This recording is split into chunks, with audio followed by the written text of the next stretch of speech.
Hello everyone, स्वागत है आपका हमारे चैनल एसएससी बुक एसबी में। आज हम अपनी वीडियो में देखने वाले हैं एसएससी जीडी 2024 में पूछे गए ऑल शिफ्ट में स्टैटिक जीके के क्वेश्चन। ये 325 लगभग क्वेश्चन होने वाला है, तो आपके लिए ये वीडियो काफ़ी ज़्यादा इंपॉर्टेंट होने वाली, क्योंकि जो 2025 वाला एग्जाम होने वाला है उसमें भी स्टैटिक जीके के बहुत सारे क्वेश्चन जो हैं वो यहाँ से आपको देखने को मिल जाएंगे। तो चलिए अपनी वीडियो को शुरू करते हैं।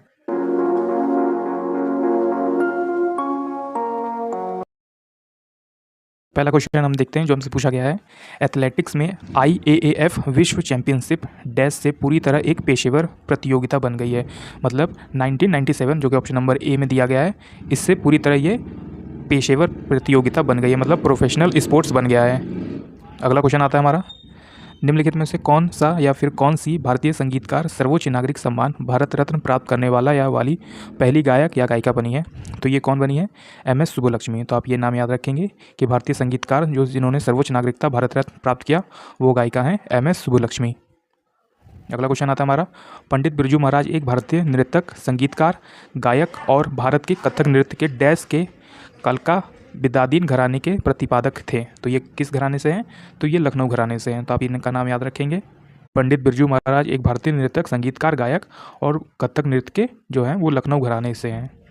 अगला है, रंगास्वामी कप का संबंध डैश के खेल से है? तो रंगास्वामी कप का जो संबंध है वो हॉकी के खेल से संबंध है। तो आप ये नाम याद रखें कि रंगास्वामी कप जो है वो हॉकी खेल में दिया जाता है। अगला क्वेश्चन आता है, वारांश हिंदू त्यौहार दिवाली के समान है जो निम्नलिखित में से किस जनजाति द्वारा मनाया जाता है? तो वारांश जो हिंदू त्यौहार है वो दिवाली जैसा ही सेलिब्रेट किया जाता है और किस जनजाति के द्वारा मनाया जाता है? तो वर्ली और कोंकड़ा जनजाति के द्वारा मनाया जाता है। तो आप ये नाम याद रखेंगे कि वारांश हिंदू त्यौहार दिवाली के समान है और इसे किस जनजाति के द्वारा मनाया जाता है? तो वर्ली और कोंकड़ा जनजाति के द्वारा ये मनाया जाता है। अगला क्वेश्चन है हमारा, भारतीय उपमहाद्वीप में ज्ञात लेखन की सबसे प्रारंभिक शैली का क्या नाम था? तो भारतीय उपमहाद्वीप में जो ज्ञात है कि लेखन की सबसे प्रारंभिक शैली का नाम था सिंधु लिपि। तो आप ये याद रखेंगे कि सिंधु लिपि सबसे प्रारंभिक शैली का नाम है। अगला है, संगीत नाटक अकेडमी संगीत, नृत्य और नाटक के लिए भारत में राष्ट्रीय अकेडमी है। इसे 1952 में तत्कालीन डैश भारत की सरकार ने एक प्रस्ताव द्वारा बनाया गया था, जिसके पहले अध्यक्ष PV राजमन्ना है। बनाया गया था शिक्षा मंत्रालय के द्वारा और इसके जो पहले अध्यक्ष थे वो PV राजमन्नार थे। तो आप ये याद रखेंगे कि राष्ट्रीय अकेडमी जो है, राष्ट्रीय संगीत नाटक अकेडमी, इसे 1952 में शिक्षा मंत्रालय सरकार के द्वारा प्रस्ताव जो है वो बनाया गया था और इसके पहले अध्यक्ष डॉक्टर PV राजमन्नार थे।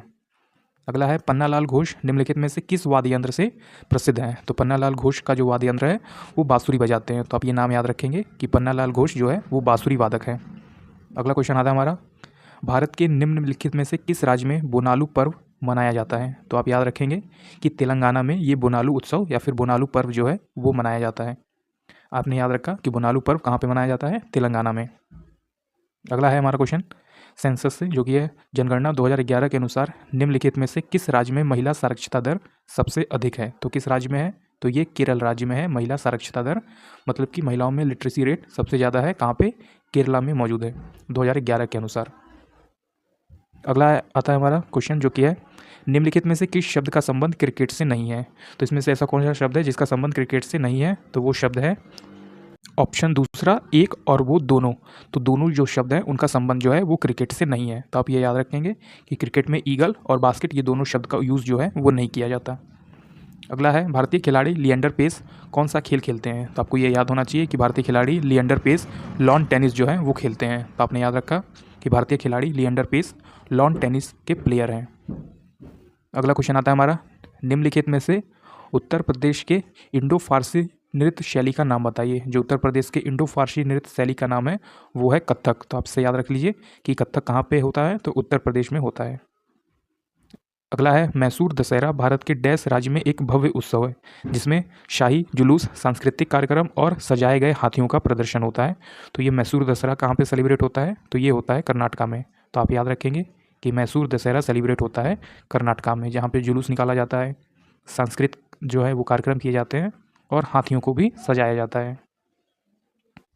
अगला क्वेश्चन आता है हमारा, भारत की 2011 की जनगणना के अनुसार निम्नलिखित में से किस राज्य या केंद्र शासित प्रदेश में पुरुष साक्षरता दर सबसे अधिक है? तो ये आपने याद रखा कि ये केरल है। तो केरल में पुरुष की भी साक्षरता दर सबसे अधिक है और महिलाओं की भी साक्षरता दर सबसे अधिक है। तो लिटरेसी रेट सबसे ज़्यादा पूछे तो वो कहाँ का आ जाता है? तो वो केरल में आ जाता है। चाहे वो मेल्स का हो चाहे फीमेल्स का हो। अगला है हमारा क्वेश्चन जो कि है भारत कितने देशों के साथ समुद्री सीमा जो है वो साझा करता है। जो मतलब कोस्ट लाइन है वो कितने देशों के साथ समुद्री सीमा साझा करता है, तो 2 देशों के साथ ये अपनी समुद्री सीमा जो है वो साझा करता है। तो आप ये याद होना चाहिए कि भारत कितने देशों के साथ समुद्री सीमा साझा करता है, तो 2 देशों के साथ करता है। अगला है लिएंडर पेस का संबंध किससे है, तो ये लॉन टेनिस से है। जैसे ऊपर वाले क्वेश्चन में आपने देखा कि लिएंडर पेस का संबंध जो है वो किस खेल से है, तो लॉन टेनिस से है। अगला है हमारा क्वेश्चन उस्ताद बिंदा खान का संबंध निम्नलिखित में से किस वाद्य यंत्र से है, तो उस्ताद बिंदा खान का संबंध है सारंगी से। तो आप ये नाम याद रखेंगे कि उस्ताद बिंदा खान का संबंध जो है वो सारंगी से है। अगला है हमारा आगा खां कप का संबंध किस खेल से है, जो आगा खान कप है वो हॉकी में दिया जाता है। तो आप ये याद रखें कि आगा खान का संबंध जो है वो हॉकी से है। अगला है हमारा क्वेश्चन 2011 की जनगणना के अनुसार निम्नलिखित में से कौन सा भारत का सबसे कम आबादी वाला राज्य है, तो ये राज्य हो जाएगा सिक्किम। तो सिक्किम में सबसे कम आबादी थी 2011 के जनगणना के अनुसार। तो आप ये याद रखेंगे कि 2011 की जनगणना के अनुसार सिक्किम में सबसे कम आबादी था। अगला आता है हमारा क्वेश्चन किसी भी टेनिस खेल में यदि दोनों खिलाड़ी एक खेल में 3-3 अंक जीतते हैं अर्थात स्कोर 40-40 है, तो इसे कहा जाता है क्या, इसे कहा जाता है ड्यूस। जब ड्यूस होता है तो आप याद रख लीजिए कि टेनिस में जब दोनों प्लेयर के पास 40-40 स्कोर हो जाते हैं तो उस कंडीशन को ड्यूस के नाम से जाना जाता है। तो आप इसे याद रखेंगे। अगला है हॉर्नबिल फेस्टिवल जो है वो कहाँ पे सेलिब्रेट होता है, तो सिंपली आपसे ये पूछा गया है कि हॉर्नबिल फेस्टिवल जो है वो कहाँ पे सेलिब्रेट होता है, तो ये नागालैंड में सेलिब्रेट होता है और इसे नाग जनजाति के द्वारा मनाया जाता है। तो आप इसमें ये याद कर लीजिए कि ये कौन सी मूल जनजाति के द्वारा बनाया जाता है, तो ये नागा जनजाति जो है वहाँ की नागालैंड की मूल जनजाति है और ये उन्हीं के द्वारा ही सेलिब्रेट किया जाता है। अगला क्वेश्चन आता है हमारा मुंडारी नृत्य का संबंध निम्नलिखित में से किस राज्य से है, तो ये स्टेट हो जाएगा हमारा झारखंड। तो आप याद रखेंगे कि मुंडारी नृत्य का संबंध झारखंड राज्य से है। अगला क्वेश्चन आता है हरित क्रांति ग्रीन एवोल्यूशन की शुरुआत 1965 में हुई डैश पंचवर्षीय योजना 1961 से 66 के बीच, तो ये कौन सी योजना थी, तो ये तृतीय योजना थी। तो आप ऐसे क्वेश्चन भी जो है वो लगभग स्टैटिक जीके में पूछ लिए जाते हैं। तो आप याद रखेंगे कि पंचवर्षीय योजना 1961 से 1966 के बीच कौन सी पंचवर्षीय योजना चल रही थी, तो तृतीय पंचवर्षीय योजना जो है वो चल रही थी। अगला है भारत के उत्तर पश्चिम में निम्नलिखित में से किस देश की सीमा लगती है, तो उत्तर पश्चिम में जो सीमा लगती है वो है अफगानिस्तान और पाकिस्तान की। तो आप इसे याद रखेंगे कि भारत के उत्तर पश्चिम में निम्नलिखित में से किस देश की सीमा लगती है, तो अफगानिस्तान की लगती है और एक पाकिस्तान की लगती है। अगला क्वेश्चन आता है हमारा पंडित रविशंकर किस वाद्य यंत्र के वादक हैं, जो पंडित रविशंकर है उनका संबंध किस वाद्य यंत्र से है, तो उनका संबंध है सितार से। तो आप ये नाम याद रखेंगे कि पंडित रविशंकर का संबंध जो है वो सितार वाद्य यंत्र से है। अगला है क्वेश्चन हमारा जो कि है भारतीय खिलाड़ी अनाका अलंकामोनी कौन सा खेल खेलती हैं, तो ये कौन सी प्लेयर है, ये स्क्वाश की प्लेयर है। तो हम इनका नाम जो है वो याद रखेंगे कि अनाका अलंकामोनी जो है वो स्क्वाश खेलती हैं। अगला है भारत निम्नलिखित में से कौन से पड़ोसी देश भारत का हिस्सा हुआ करते थे, तो इसमें आपसे पूछा गया है कि जब भारत आज़ाद नहीं हुआ था स्वतंत्रता से पहले जो है वो कौन कौन से देश जो है वो भारत का हिस्सा हुआ करते थे, तो पाकिस्तान हुआ करता था और बांग्लादेश हुआ करता था। अगला है दिलीप ट्रॉफी का संबंध किस खेल से है, तो दिलीप ट्रॉफी कहाँ पे दिया जाता है, ये क्रिकेट के खेल में दिया जाता है। तो आप इसे याद रखेंगे कि दिलीप ट्रॉफी जो है वो क्रिकेट के खेल में दिया जाता है। अगला है किस खेल में प्रतिभागियों को प्लूजिस्ट कहा गया है, तो प्लूजिस्ट कहा गया है किस खेल में, मुक्केबाजी में कहा गया है। मुक्केबाजी में जो भी प्रतिभागी भाग लेता है उन्हें प्लूजिस्ट के नाम से जाना जाता है। अगला है लावड़ी नृत्य का संबंध किस राज्य से है, तो आपसे ये पूछा गया है कि जो लावड़ी डांस फॉर्म है वो किस स्टेट में किया जाता है, तो ये महाराष्ट्र स्टेट में जो है वो किया जाता है। तो आप इसे याद रखें कि लावड़ी नृत्य जो शैली है वो महाराष्ट्र से संबंधित है।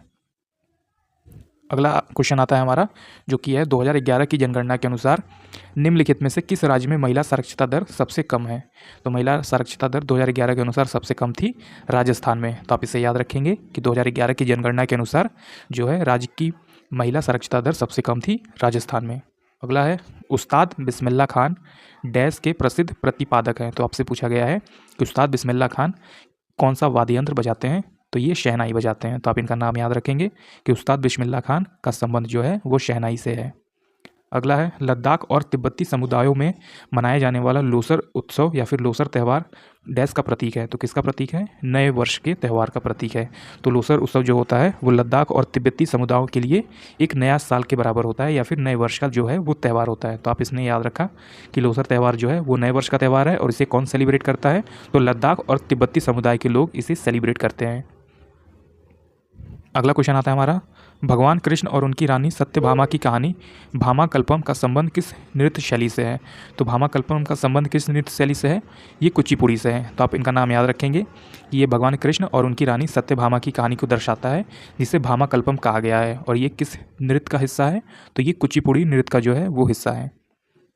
अगला क्वेश्चन आता है हमारा, बोहाग बिहू को डैश के नाम से भी जाना जाता है। तो बोहाग बिहू जो है वो रंगोली बिहू या फिर रंगाली बिहू के नाम से भी जाना जाता है। आप याद रखेंगे कि बोहाग बिहू जो है वो रंगाली के नाम या फिर रंगाली बिहू के नाम से भी जाना जाता है। अगला क्वेश्चन आता है, रणजीत सिंह गोल्ड कप का संबंध किस खेल से है? तो ये खेल हो जाएगा हमारा हॉकी। तो आप इसे याद रखेंगे कि रणजीत सिंह गोल्ड कप ये संबंधित है हॉकी से। अगला है हमारा, मेक इन इंडिया जो है वो 25 सितंबर डैश को लॉन्च किया गया था। तो आप याद रखेंगे ये डेट कि मेक इन इंडिया 25 सितंबर 2014 को लॉन्च हुआ था। तो आपने याद रखा कि मेक इन इंडिया जो है वो 25 सितंबर 2014 को लॉन्च हुआ। अगला क्वेश्चन आता है हमारा, निम्नलिखित में से किसे भरतनाट्यम नृत्य शैली में उनके योगदान के लिए संगीत नाटक अकेडमी द्वारा सम्मानित किया गया? तो ये कौन थी? ये राधा श्रीधर थे। तो इन्हीं को जो है वो भरतनाट्यम नृत्य शैली ये परफॉर्म करती हैं और इनके योगदान के लिए इन्हें संगीत नाटक अकेडमी द्वारा सम्मानित किया गया। क्या? राधा श्रीधर को। और राधा श्रीधर का संबंध किस नृत्य शैली से है? तो भरतनाट्यम नृत्य शैली से है। अगला क्वेश्चन आता है हमारा, अंकित रैना निम्नलिखित में से कौन सा खेल खेलती हैं? तो अंकित रैना निम्नलिखित में से कौन सा खेल खेलती हैं? तो लॉन टेनिस जो है वो खेला करती हैं अंकित रैना। तो आप इनका नाम याद रखेंगे और इनका स्पोर्ट्स याद रखेंगे कि अंकित रैना जो है वो लॉन टेनिस खेलती हैं। अगला क्वेश्चन है हमारा, भारत की 2011 की जनगणना के अनुसार निम्नलिखित में से कौन सा राज्य या फिर केंद्र शासित प्रदेश सबसे अधिक साक्षर है? तो ये हो जाएगा हमारा गोवा। तो गोवा स्टेट जो है वो सबसे अधिक साक्षर है 2011 की जनगणना के अनुसार। अगला है, हरेली, कजरी और मड़ई त्यौहार का संबंध निम्नलिखित में से किस राज्य से है? तो हरेली या फिर कजरी या फिर मड़ई जो त्यौहार है वो छत्तीसगढ़ से संबंधित है या फिर छत्तीसगढ़ में सेलिब्रेट होता है। तो आप इसे याद रखेंगे कि हरेली, कजरी और मड़ई त्यौहार जो है वो छत्तीसगढ़ में मनाया जाता है। अगला क्वेश्चन आता है हमारा, प्रसिद्ध भरतनाट्यम व्याख्याता और कला क्षेत्र के संस्थापक रुक्मणी देवी अरुंडेल 1956 डैश के गौरवान्वित प्राप्तकर्ता थी। तो क्या? तो वो पद्म भूषण उन्होंने प्राप्त किया था। तो सिंपल भाषा में आपसे ये पूछा गया है कि रुक्मणी देवी अरुंडेल को 1956 में कौन सा पुरस्कार दिया गया? तो पद्म भूषण पुरस्कार जो है वो दिया गया था। अगला क्वेश्चन आता है हमारा, डंडारी नृत्य शैली का संबंध किस राज्य से है? ये राज्य हो जाएगा हमारा तेलंगाना। तो आपने याद रखा कि डंडारी नृत्य शैली जो है वो तेलंगाना में किया जाता है। अगला क्वेश्चन आता है हमारा, 1909 में डैश के गठन के साथ क्रिकेट एक अंतर्राष्ट्रीय खेल बन गया। तो किसके गठन के साथ? आईसीसी के। तो आप ये नाम याद रखेंगे कि आईसीसी जो है इस समय वो अंतर्राष्ट्रीय क्रिकेट खेल बन गया है। मतलब कि जो भी खेल होते हैं क्रिकेट के वो आईसीसी अपने अंडर में कंट्रोल करता है। आईसीसी मतलब इंटरनेशनल क्रिकेट काउंसिल इसका फुल फॉर्म हो जाता है और ये इसका गठन हुआ था 1909 में। अगला क्वेश्चन आता है हमारा, इंडियन प्रीमियर लीग जिसे आईपीएल भी कहते हैं क्रिकेट टूर्नामेंट का जो पहला संस्करण है वो मतलब फर्स्ट एडिशन वो किस ईयर में आया था या फिर आयोजित हुआ था? तो ये हुआ था 2008 में। जैसा कि आप सभी लोग जानते हैं कि पहली बार आईपीएल फॉर्मेट आया था 2008 में। अगला क्वेश्चन देखते हैं जो कि है, निम्नलिखित विकल्पों में से डैश उच्चतम साक्षरता दर 2011 जनगणना वाला राज्य या फिर केंद्र शासित प्रदेश था? तो किसकी उच्चतम साक्षरता दर थी? तो ये था लक्षद्वीप जो हमारा केंद्र शासित प्रदेश है। इसकी 2011 के अनुसार सबसे अधिक साक्षरता दर थी। अगला क्वेश्चन आता है, हॉर्नबिल फेस्टिवल किस राज्य में सेलिब्रेट होता है? तो ये हॉर्नबिल फेस्टिवल जो है ये नागालैंड में सेलिब्रेट होता है और इससे नागा जनजाति जो वहाँ की मूल जनजाति है वो सेलिब्रेट करती है। जैसा ऊपर वाले क्वेश्चंस में आपने देखा था कि हॉर्नबिल फेस्टिवल जो है वो नागा जनजाति के द्वारा मनाया जाता है और किस स्टेट में मनाया जाता है? तो नागालैंड में मनाया जाता है। अगला है हमारा सेंसस से रिलेटेड क्वेश्चन, 2011 की जनगणना के अनुसार निम्नलिखित में से किस राज्य का लिंग अनुपात सबसे कम है? तो सबसे कम किस राज्य का लिंग अनुपात है? तो राजस्थान का जो लिंग अनुपात है वो सबसे कम है 2011 की जनगणना के अनुसार। अगला है, पंडित रविशंकर किस वाद्य यंत्र के वादक हैं?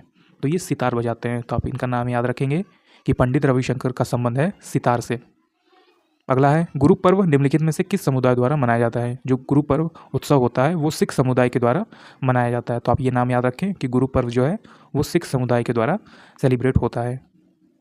अगला है हमारा, रुक्मणी देवी अरुंडेल को डैश में सबसे प्रतिष्ठित कलाकारों में से एक माना जाता है। जो रुक्मणी देवी अरुंडेल है वो कौन सा नृत्य शैली परफॉर्म करती हैं? तो वो भरतनाट्यम जो है वो परफॉर्म करती हैं।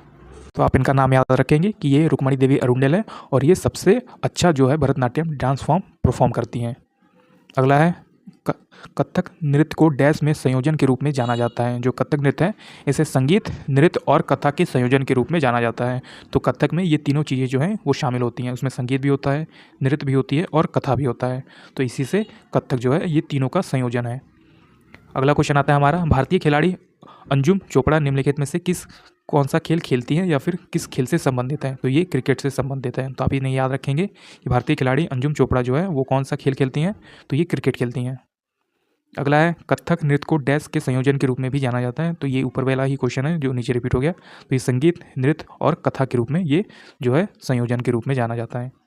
अगला है, निम्नलिखित में से किस प्रतिष्ठित भारतीय शास्त्रीय गायक जिन्हें अक्सर मेवाती मैस्ट्रो के नाम से भी जाना जाता है को ख्याल गायन में उनकी महारत और रागों के प्रति उनके अभिनव दृष्टिकोण के लिए पहचाना जाता है? तो ये कौन है जिन्हें मेवाती माइस्ट्रो के नाम से जाना जाता है? तो पंडित जसराज इनका नाम है। आप ये नाम याद रखेंगे कि ये भारतीय शास्त्रीय गायक है जिन्हें अक्सर मेवाती माइस्ट्रो के नाम से जाना जाता है।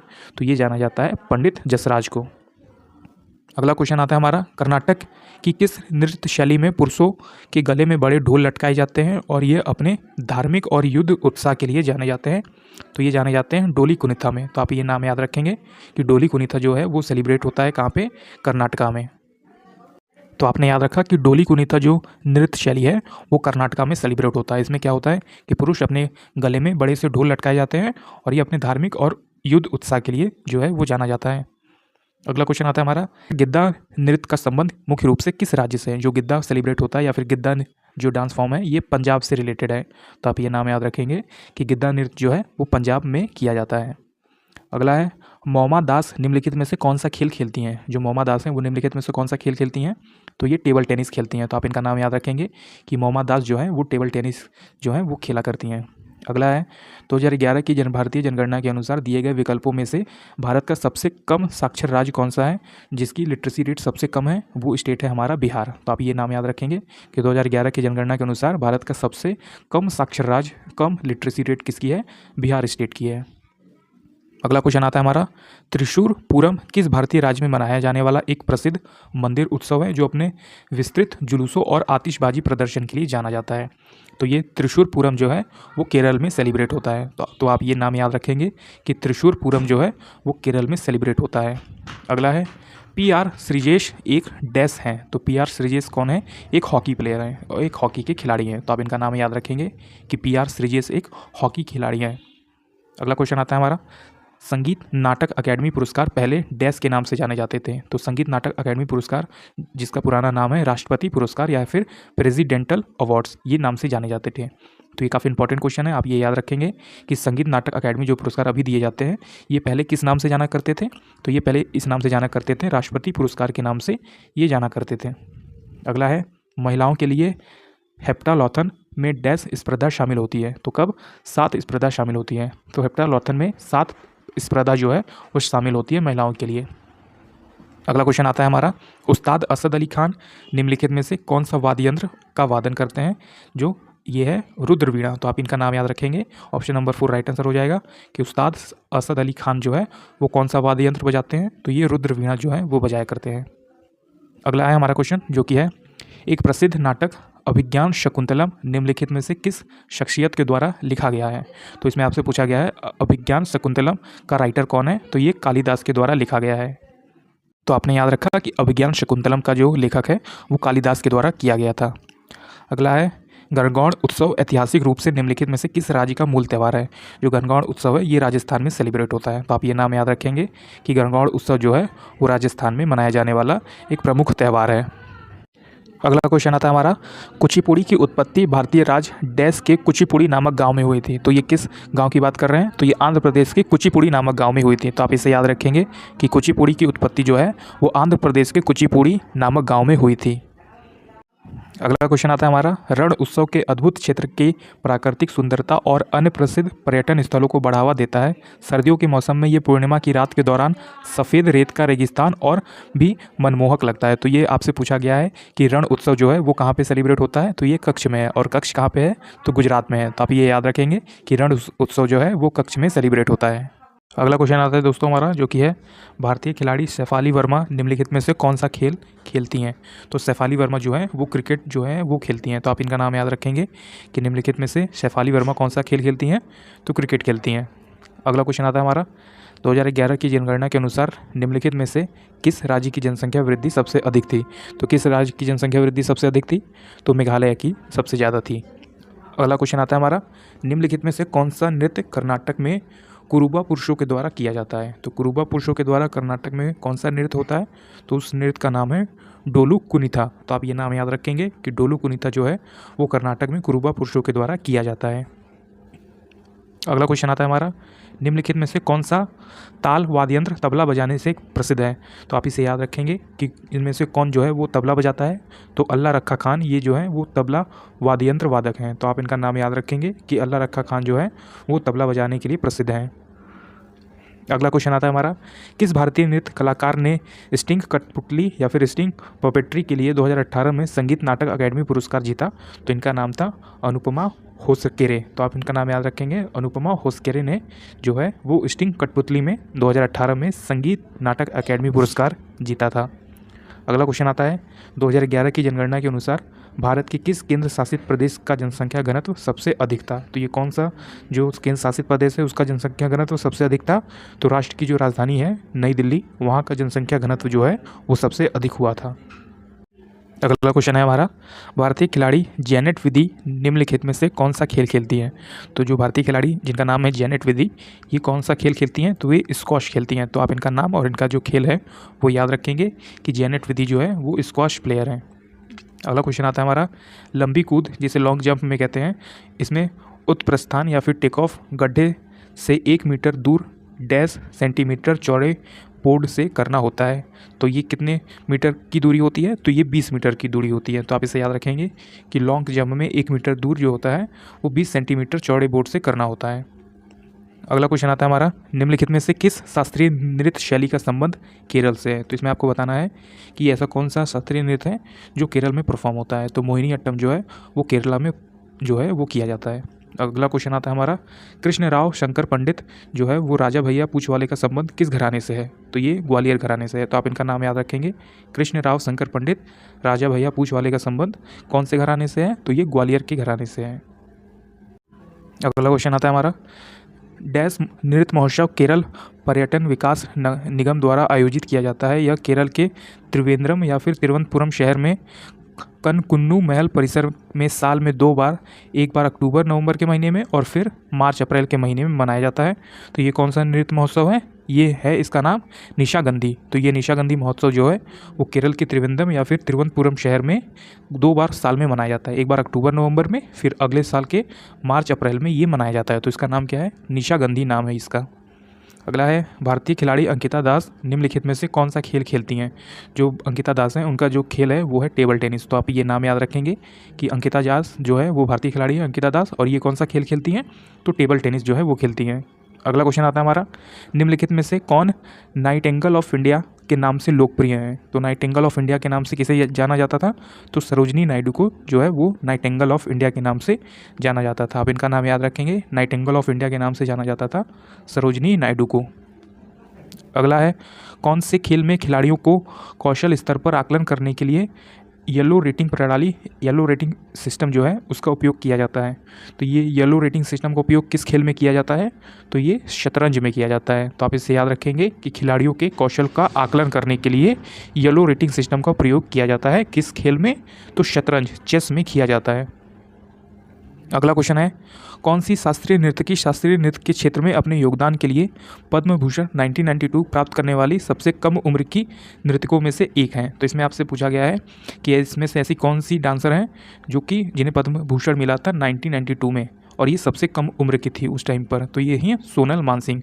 तो सोनल मानसिंह जो है वो सबसे कम उम्र की नर्तकी हैं, और इन्हें 1992 में 1992 में इन्हें पद्म भूषण अवार्ड से सम्मानित किया गया था। अगला है, छऊ नृत्य शैली का संबंध निम्नलिखित में से किस राज्य से है। तो आपसे इसमें पूछा गया है कि जो छऊ नृत्य परफॉर्म होता है वो किस राज्य में होता है, तो ये पश्चिम बंगाल में होता है। और आप याद रखेंगे कि पश्चिम बंगाल में पुरुलिया छऊ होता है। तो आप ये नाम भी याद रख लीजिए कि पश्चिम बंगाल में जो है वो पुरुलिया छऊ जो है वो परफॉर्म होता है। अगला है 2001 की जनगणना के अनुसार भारत की कुल साक्षरता दर मतलब टोटल लिटरेसी रेट कितनी थी?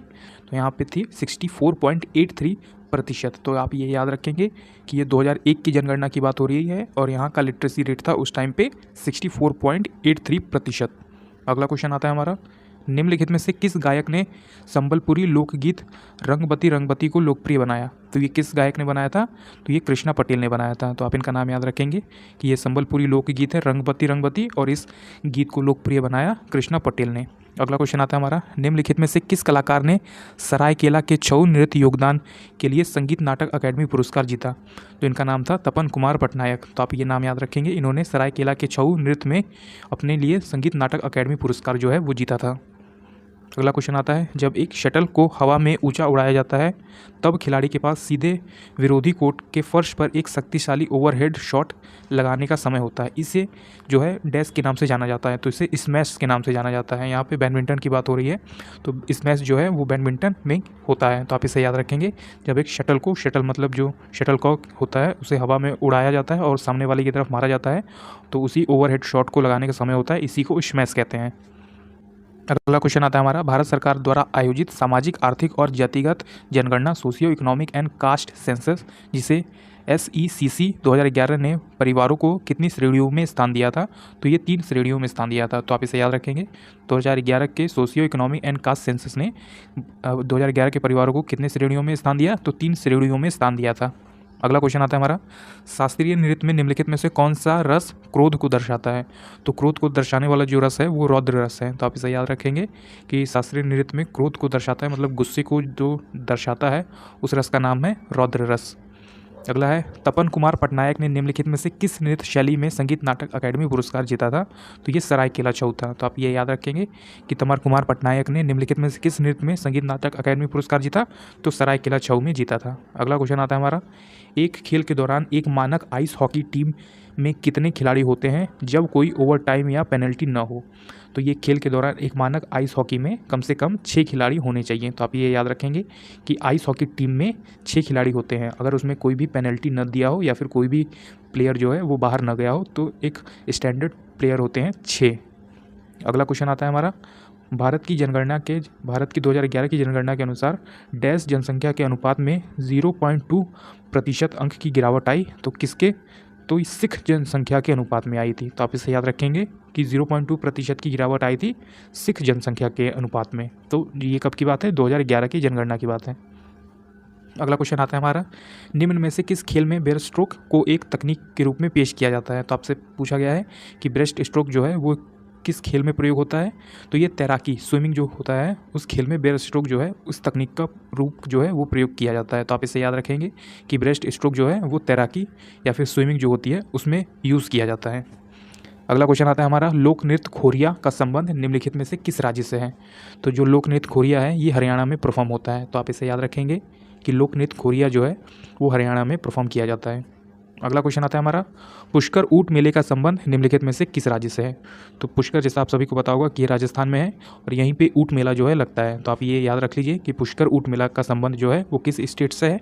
तो ये राजस्थान स्टेट से है। अगला है, कपिल देव ने 1983 विश्व कप पर तब प्रेसिडेंशियल कप 83 के नाम से जाना जाता था, ये किस स्टेडियम में जीता था? तो आपसे ये पूछा गया है कि जब हमारे कपिल देव ने 1983 में क्रिकेट का वर्ल्ड कप जीता तो ये किस स्टेडियम में जीता था? उस स्टेडियम का क्या नाम था? तो वो लॉर्ड्स का स्टेडियम था जो कि इंग्लैंड में मौजूद है। तो आप इसे याद रखेंगे कि ये लॉर्ड्स का स्टेडियम था जब भारत की क्रिकेट टीम ने 1983 का विश्व कप जीता था, क्रिकेट का विश्व कप। अगला है, डैश आंध्र प्रदेश का एक कहानियों का वर्णन करने वाला शास्त्रीय नृत्य है। तो आंध्र प्रदेश में कौन सा डांस परफॉर्म होता है? तो कुचिपुड़ी होता है। वो एक कुचिपुड़ी कहानियों का जो है वो बताता है और किस तरह से उनकी कहानियाँ चलती हैं ये एक कुचिपुड़ी डांस में करके दिखाया जाता है। वो जो आर्टिस्ट होते हैं कुचिपुड़ी डांस परफॉर्म करते हैं वो एक कहानी बता रहे होते हैं अपने दर्शकों को कि हमारी इस कहानी में ये होता है। तो इसी डांस को जो है वो कुचिपुड़ी के द्वारा करके दिखाया जाता है और ये कुचिपुड़ी कहाँ का है? तो ये आंध्र प्रदेश का है। अगला क्वेश्चन आता है हमारा, अमजद अली खान किस वाद्य यंत्र के वादक हैं? तो अमजद अली खान से पूछा गया है क्वेश्चन कि अमजद अली खान जो है वो क्या बजाते हैं? तो अमजद अली खान बजाते हैं सरोद। तो आप ये नाम याद रखें, अमजद अली खान जो है वो सरोद बजाते हैं। अगला क्वेश्चन आता है, डॉक्यूमेंट्री फिल्म बांसुरी गुरु निम्नलिखित में से किस भारतीय संगीतकार के जीवन पर आधारित है। तो बांसुरी गुरु मतलब कि इंडिया में सबसे अच्छी बांसुरी कौन बजाता था उस टाइम पे, तो हरिप्रसाद चौरसिया। तो इन्हीं के ऊपर ये फिल्म डॉक्यूमेंट्री फिल्म बनाई गई थी जो कि बांसुरी गुरु के नाम से है, बांसुरी गुरु, और इस संगीतकार के ऊपर थी तो हरिप्रसाद चौरसिया के ऊपर ये डॉक्यूमेंट्री फिल्म बनी थी, बांसुरी गुरु। अगला क्वेश्चन आता है हमारा, भरतनाट्यम के लिए 2009 में पद्म भूषण जीतने वाले जोड़े हैं, तो कौन से जोड़े हैं। वंदादिल पुदियावल्ली धनंजय और शांता धनंजय। तो आपने का नाम याद रखेंगे, वंदादिल पुदियादिली धनंजय एंड शांता धनंजय। ये 2009 में पद्म भूषण जीतने वाले जोड़े थे भरतनाट्यम के लिए। अगला क्वेश्चन आता है हमारा, निम्नलिखित में से किस राज्य का संबंध कथक से है। तो आप ये याद रखेंगे कि उत्तर प्रदेश का संबंध जो है वो कथक से है। अगला क्वेश्चन आता है हमारा, फ्री थ्रो का जो संबंध है वो किस खेल से है। तो फ्री थ्रो का यूज़ किया जाता है बास्केटबॉल गेम में। तो आप ये नाम याद रखेंगे कि फ्री थ्रो का संबंध जो है वो बास्केटबॉल खेल से रिलेटेड है। अगला क्वेश्चन आता है, केरल का पारंपरिक उत्सव कौन सा है। जो केरल है हमारा स्टेट, उनका जो पारंपरिक उत्सव है वो ओणम है। तो आप जैसे देखा होगा ओणम में वो केरल में मनाया जाता है, तो यही केरल का पारंपरिक उत्सव है। अगला है क्वेश्चन हमारा, निम्नलिखित में से कौन सा शब्द क्रिकेट से संबंधित नहीं है। तो पहला है रन और दूसरा है ड्रिबलिंग। तो ड्रिबलिंग जो है ये बास्केटबॉल से संबंधित है और रन जो है वो क्रिकेट से संबंधित है। तो केवल दूसरा जो है वो संबंधित नहीं है, पहला तो है लेकिन दूसरा नहीं है। तो आपका ऑप्शन तीसरा हो जाएगा कि कौन सा संबंधित नहीं है। तो ड्रिबलिंग जो है ये क्रिकेट से संबंधित नहीं है। क्यों? क्योंकि ये ड्रिबलिंग जो है ये बास्केटबॉल से संबंधित है। अगला है हमारा क्वेश्चन, भारत ने दूसरे एशियाई खेलों की मेज़बानी किस वर्ष किया था। तो ये कौन से वर्ष की बात है, 1982 में किया था। तो आप ये याद रखेंगे कि भारत ने दूसरे एशियाई खेलों की मेज़बानी किस वर्ष की थी, तो 1982 में किया था। अगला है, अभिनव बिंद्रा ने किस वर्ष ओलंपिक खेलों में 10 मीटर एयर राइफल स्पर्धा में व्यक्तिगत स्वर्ण पदक जीतने वाले पहले भारतीय इतिहास बनकर इतिहास रचा। तो ये 2008 की बात हो रही है। अभिनव बिंद्रा ने उस वक्त जो है वो 10 मीटर एयर राइफल प्रतियोगिता में जो है स्वर्ण पदक जीतने वाले पहले भारतीय बने, और ये कब हुआ था, 2008 में हुआ था। अगला है, लोक नृत्य यात्रा की उत्पत्ति निम्नलिखित में से किस राज्य में हुई थी। जो लोक नृत्य यात्रा है उसकी उत्पत्ति हुई थी पश्चिम बंगाल में। तो आप ये नाम याद रखेंगे कि लोक नृत्य यात्रा की उत्पत्ति हुई थी पश्चिम बंगाल से। अगला क्वेश्चन आता है हमारा, डूरंड कप का संबंध किस खेल से है। जो डूरंड कप है हमारा उसका संबंध किस खेल से है, तो उसका संबंध है हमारा फुटबॉल से। तो आप ये नाम याद रखेंगे कि डूरंड कप का संबंध किस खेल से है, तो फुटबॉल से संबंधित है ये। अगला क्वेश्चन है हमारा, भारतीय खिलाड़ी संदीप कुमार द्वारा निम्नलिखित में से कौन सा खेल खेला जाता है। तो संदीप कुमार कौन सा खेल खेलते हैं, तो ये तीरंदाजी खेलते हैं, मतलब आर्चरी खेलते हैं। तो आप ये नाम याद रखेंगे कि भारतीय खिलाड़ी जो संदीप कुमार हैं वो तीरंदाजी खेल से संबंधित है। अगला है हमारा क्वेश्चन जो कि है, डैश किसका संबंध दक्षिण भारत के केरल से है और पौराणिक मायावानी स्त्री मोहिनी से लिया गया है। तो ये मोहिनीअट्टम का संबंध है, और आप ये याद रखेंगे कि मोहिनीअट्टम कहाँ परफॉर्म होता है, तो केरल में परफॉर्म होता है। तो सिंपली इस क्वेश्चन में आपसे ये पूछा जा रहा है कि केरल में जो है वो कौन सा डांस फॉर्म परफॉर्म किया जाता है, तो ये मोहिनीअट्टम हो जाएगा। अगला क्वेश्चन आता है हमारा, शिव कुमार शर्मा का नाम भारतीय शास्त्रीय संगीत वाद्य यंत्र डैश के लिए प्रसिद्ध है। तो आपसे इसमें ये पूछा गया है कि शिव कुमार शर्मा कौन सा वाद्य यंत्र बजाते हैं। तो ये शिव कुमार शर्मा बजाते हैं संतूर। तो आप ये नाम याद रखेंगे कि शिव कुमार शर्मा क्या बजाते हैं, संतूर बजाते हैं। अगला क्वेश्चन आता है हमारा, निम्न में से कौन सा त्यौहार अरुणाचल प्रदेश की खाटिम जनजाति द्वारा मनाया जाता है। तो खाटिम जनजाति के द्वारा कौन सा फेस्टिवल सेलिब्रेट किया जाता है अरुणाचल प्रदेश में, तो सांगकेन मनाया जाता है। तो आप ये याद रखेंगे कि अरुणाचल प्रदेश की खाटिम जनजाति के द्वारा सांगकेन फेस्टिवल जो है वो सेलिब्रेट किया जाता है। अगला क्वेश्चन आता है दोस्तों हमारा, जो कि है, भारत की 2011 की जनगणना के अनुसार राज्य या केंद्र शासित प्रदेश में सबसे अधिक पुरुष और महिला साक्षर दर डैश था। तो कौन सा था, केरल था। तो आप इसे याद रखेंगे कि 2011 के जनगणना के अनुसार सबसे अधिक साक्षरता दर पुरुष और महिला की कहाँ पे थी, कौन से स्टेट में, तो केरला में थी। दोस्तों ये काफ़ी इंपॉर्टेंट स्टैटिक जीके के क्वेश्चन है जो आपके आने वाले एसएससी एग्जाम 2025 में जीडी का जो होने वाला है उसमें आ सकते हैं। तो आप अगर इसका पीडीएफ चाहते हैं तो नीचे डिस्क्रिप्शन में हमारा व्हाट्सअप नंबर होगा, आप उस पर मैसेज करके ये पीडीएफ हमसे मात्र 20 रुपये में ले सकते हैं, जो कि आपके एग्जाम्स में काफ़ी हेल्प कर सकती है। अगला क्वेश्चन बढ़ते हैं, प्रसिद्ध वायलिन वादक जो हैं वो कर्नाटक संगीत के साथ साथ पश्चिम शास्त्रीय संगीत से भी प्रशिक्षण प्राप्त किया था। तो ये कौन से थे, लक्ष्मी नारायण सुब्रमण्यम। तो आप ये नाम याद रखेंगे कि लक्ष्मी नारायण सुब्रमण्यम जो है वो एक वायलिन वादक है। आप इनका नाम याद रख लीजिए कि लक्ष्मी नारायण सुब्रमण्यम जो है वो एक वायलिन वादक है। अगला है सोनल मानसिंह का संबंध किस नृत्य शैली से है। तो सोनल मानसिंह जो है वो दो डांस परफॉर्म करती हैं, एक ओडिसी और एक भरतनाट्यम। तो आप इनका नाम याद रख लीजिए कि सोनल मानसिंह शास्त्रीय नृत्य करती हैं, वो है ओडिसी और एक भरतनाट्यम। तो दो शास्त्रीय नृत्य ये परफॉर्म करती हैं सोनल मानसिंह, पहला है ओडिसी और दूसरा है भरतनाट्यम। अगला है ब्रह्मोत्सव पर्व ऐतिहासिक रूप से निम्नलिखित में से किस राज्य का मूल पर्व है। तो आप ये याद रखिए आंध्र प्रदेश का है ये। तो आपने याद रखा कि ब्रह्म उत्सवम जो पर्व है ये आंध्र प्रदेश में सेलिब्रेट होता है। अगला क्वेश्चन आता है हमारा, भारतीय खिलाड़ी सानिया मिर्जा निम्नलिखित में से कौन सा खेल खेलती हैं। जो भारतीय प्लेयर सानिया मिर्जा है वो कौन सा खेल खेलती हैं। तो लॉन टेनिस वो खेला करती थी। तो आप इनका नाम याद रखें कि भारतीय खिलाड़ी सानिया मिर्जा जो है वो लॉन टेनिस से संबंधित हैं। अगला क्वेश्चन आता है हमारा, निम्नलिखित में से कौन सी नृत्य शैली देवदासियों द्वारा जीवित रखी गई है। तो ये कौन सी नृत्य शैली है, ये भरतनाट्यम है। तो भरतनाट्यम को जो है वो देवदासियों द्वारा जीवित रखा गया है, इसका नाम है भरतनाट्यम। अगला है, निम्न में से खेल एवं खेल से जुड़े व्यक्तियों का जो कौन सा युग्म है सही है। तो आपसे इसमें पूछा गया है ये व्यक्ति इस खेल से जुड़े हैं या नहीं। तो मनु भाकर ये इनका संबंध निशानेबाजी से है, या फिर दूसरा जो है तरंजीत पाल सिंह तूर इनका संबंध गोला फेंक से है। तो ये दोनों के दोनों युग्म जो है वो सही है, पहला भी सही है और दूसरा भी सही है। तो मनु भाकर जो है वो निशानेबाजी खेल से जुड़ी हुई है और तंजीर पाल सिंह तूर जो है ये गोला फेंक से जुड़े हुए हैं। ये दोनों, पहला और दूसरा दोनों के दोनों सही हैं। अगला क्वेश्चन आता है, फुटबॉल में यदि कोई खिलाड़ी अपने किसी प्रतिद्वंदी के खिलाफ ऐसा कोई भी घातक करता है जिसे रेफरी द्वारा लापरवाही भरा, दुस्साहसी या फिर बहुत अधिक बल का इस्तेमाल करके किए गए आघात के रूप में माना जाता है, तो वह एक डायरेक्ट प्रदान करता है। क्या प्रदान करता है, फ्री किक करता है। मतलब इसमें आपसे ये पूछा गया है कि जब कोई एक फुटबॉल का प्लेयर अपने जो प्रतिद्वंदी खिलाड़ी है सामने वाली टीम के साथ कोई बुरा व्यवहार करता है तो रेफरी उसे क्या देता है, सामने वाली टीम को एक फ्री किक दे सकता है। तो ये सामने वाली टीम को मिलता है जब कोई उसके अपोजिट वाला टीम उसके साथ बदतमीजी करे या फिर किसी भी तरह से उसे परेशान करे तो उसे सामने वाली टीम को एक फ्री किक मिल जाती है।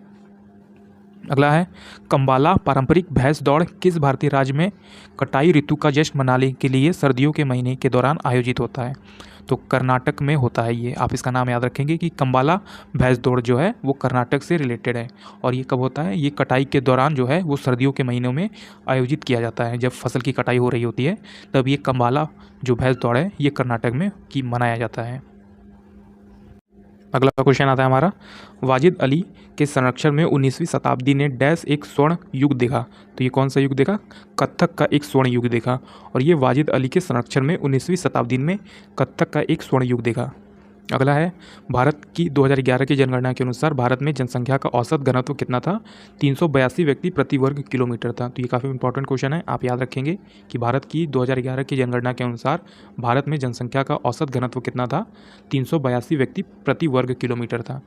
अगला क्वेश्चन आता है हमारा, भारत की 2011 की जनगणना के अनुसार भारत की साक्षरता दर, इंडिया की लिटरेसी रेट 2011 के सेंसस के अनुसार क्या था, 72.99% था। तो आप ये याद रखेंगे कि 2011 की जनगणना के अनुसार भारत का जो लिटरेसी रेट साक्षरता दर था वो 72% के लगभग था। अगला है, भारतीय खिलाड़ी अरुणा मिश्रा कौन से खेल से रिलेटेड हैं। तो ये भारतीय खिलाड़ी अरुणा मिश्रा जो है वो मुक्केबाजी खेल से संबंधित है। तो आप इनका नाम याद रखेंगे कि भारतीय खिलाड़ी अरुणा मिश्रा जो है ये मुक्केबाजी खेल से संबंधित है। अगला क्वेश्चन है हमारा, भारत में निम्नलिखित में से किस राज्य में फ्लेमिंगो त्यौहार जो है वो मनाया जाता है। तो फ्लेमिंगो त्यौहार आप याद रख लीजिए ये आंध्र प्रदेश में सेलिब्रेट होता है। तो आपने याद रखा कि फ्लेमिंगो फेस्टिवल जो है वो आंध्र प्रदेश में सेलिब्रेट होता है। अगला है, भरतनाट्यम नृत्य में शरीर की चाल की तकनीक और व्याकरण के अध्ययन के लिए पृष्ठ सामग्री का मुख्य स्रोत निम्नलिखित में से कौन सा है। तो अभिनय दर्पण है। तो आप इसे याद रखेंगे कि भरतनाट्यम नृत्य की चाल की तकनीक और व्याकरण के अध्ययन के लिए पृष्ठ सामग्री का मुख्य स्रोत कौन सा है, अभिनय दर्पण। तो अभिनय दर्पण में ही भरतनाट्यम किस तरह से किया जाता है या फिर भरतनाट्यम करने से कौन कौन सी चीज़ें होती हैं, आपको किस तरह से करना है, किस तरह से परफॉर्म करना है, ये सभी जो है वो कहाँ हमें देखने को मिलता है, तो अभिनय दर्पण में देखने को मिलता है। अगला है, फसल कटाई उत्सव लोहड़ी निम्नलिखित में से किस महीने में मनाया जाता है। तो जो फसल कटाई उत्सव है सिख भाइयों के लिए लोहड़ी ये जनवरी के महीने में मनाया जाता है। मतलब जिस समय हमारी मकर संक्रांति का फेस्टिवल होता है उसी समय ये लोहड़ी का फेस्टिवल जो है सिख भाई लोग हमारे वो सेलिब्रेट करते हैं जनवरी के महीने में। अगला क्वेश्चन आता है हमारा, डैश 1980 में ऑल इंग्लैंड बैडमिंटन चैंपियनशिप, जो ऑल इंग्लैंड बैडमिंटन चैंपियनशिप जीतने वाले पहले भारतीय कौन बने, तो प्रकाश पादुकोण बने। तो आप इनका नाम याद रखेंगे कि प्रकाश पादुकोण 1980 में ऑल इंग्लैंड बैडमिंटन चैंपियनशिप जीतने वाले पहले भारतीय बने। अगला क्वेश्चन आता है, निम्नलिखित में से कौन संगीत वाद्य यंत्र शहनाई वादन के लिए प्रसिद्ध है? तो अली अहमद हुसैन। तो आप इनका नाम याद रखेंगे कि अली अहमद हुसैन जो हैं वो संगीत वाद्य यंत्र शहनाई के लिए प्रसिद्ध हैं। तो ये क्या बजाते हैं? अली अहमद हुसैन ये शहनाई वादक हैं। अगला है हमारा क्वेश्चन जो कि है 1971 में प्रथम पुरुष हॉकी विश्व कप की विजेता हॉकी टीम कौन सी थी? तो ये पाकिस्तान थी। तो आप इनका नाम याद रखेंगे। 1971 में प्रथम पुरुष हॉकी विश्व कप विजेता टीम थी पाकिस्तान। अगला क्वेश्चन आता है हमारा, बस्तर दशहरा उत्सव का संबंध किस स्टेट से है? तो बस्तर दशहरा सेलिब्रेट होता है छत्तीसगढ़ में। तो आप ये नाम याद रखेंगे कि बस्तर दशहरा जो है ये छत्तीसगढ़ में मनाया जाता है। अगला क्वेश्चन आता है हमारा, भारतीय खिलाड़ी विकास कृष्ण यादव द्वारा निम्नलिखित में से कौन सा खेल खेला जाता है? तो आप ये नाम याद रखें कि विकास कृष्ण यादव द्वारा बॉक्सिंग खेल जो है वो उससे संबंधित है। तो आप इन्हें याद रखा ये नाम कि विकास कृष्ण यादव जो है वो ये बॉक्सिंग खेल से संबंधित है। अगला क्वेश्चन आता है, हिमाचल प्रदेश में निम्नलिखित में से कौन सा एक पुष्प उत्सव फ्लोरल फेस्टिवल है? तो आप ये फुलाइच उत्सव जो है यह एक हिमाचल प्रदेश में पुष्प उत्सव है। तो इस पुष्प उत्सव का क्या नाम है? फुलाइच उत्सव जो है ये एक हिमाचल प्रदेश का पुष्प उत्सव है, फ्लोरल फेस्टिवल है ये। अगला क्वेश्चन आता है हमारा, निम्नलिखित में से किसे अक्सर आधुनिक भरतनाट्यम की जननी या फिर मदर ऑफ मॉडर्न भरतनाट्यम कहा जाता है? तो रुक्मणी देवी अरुंडेल के द्वारा ये जो है ये कहा जाता है, इन्हीं को ही कहा जाता है कि mother of the modern Bharatanatyam. तो आप इनका नाम याद रखेंगे, रुक्मणी देवी अरुंडेल को कहा जाता है ये। अगला है, दीपिका पल्लिकाल कार्तिक जो है वो निम्नलिखित में से कौन सा खेल खेलती हैं? तो दीपिका पल्लिकाल कार्तिक जो है वो स्क्वाश खेल खेलती हैं। तो आप इनका नाम याद रखेंगे कि दीपिका पल्लिकाल कार्तिक जो है ये स्क्वाश खेल से संबंधित है। अगला है हमारा क्वेश्चन, उस्ताद जाकिर हुसैन। तो ये काफ़ी इंपॉर्टेंट पर्सन है, आप इनको याद रखेंगे कि उस्ताद जाकिर हुसैन ये तबला वादक है, ये तबला बजाते हैं। अगला क्वेश्चन है हमारा, डैश ने फिल्म देवदास के लिए प्रसिद्ध गीत कहे छेड़ मोहे और बाजीराव मस्तानी के लिए गीत मोहे रंग दो लाल को कोरियोग्राफ किया?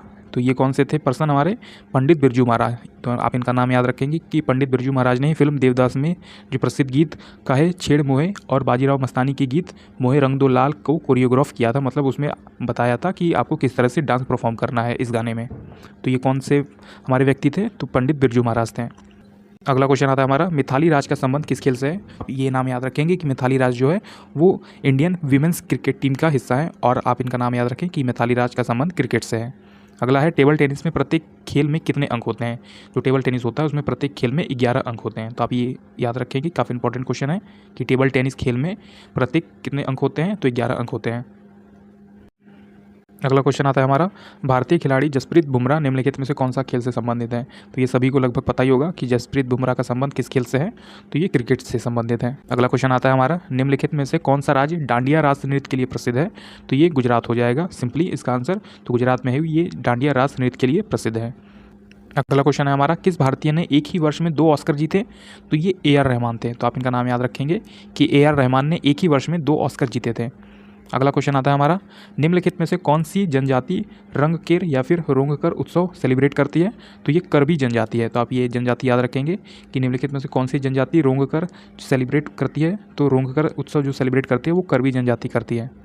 अगला क्वेश्चन आता है, भारत की जनगणना 2011 के अनुसार बिहार की कुल साक्षरता दर कितनी थी? तो ये काफ़ी इंपॉर्टेंट क्वेश्चन है और काफ़ी हार्ड क्वेश्चन भी पूछे जाते हैं यहाँ से सेंसस से। तो आप याद करके जाएंगे कि 61.8%। तो ये बिहार की कुल साक्षरता दर थी 2011 की जनगणना के अनुसार। तो आपने इसे याद रख लिया कि 2011 के जो सेंसस हुआ था उसमें बिहार की कुल साक्षरता दर थी लिटरेसी रेट 61.8%, मतलब 61.8% था।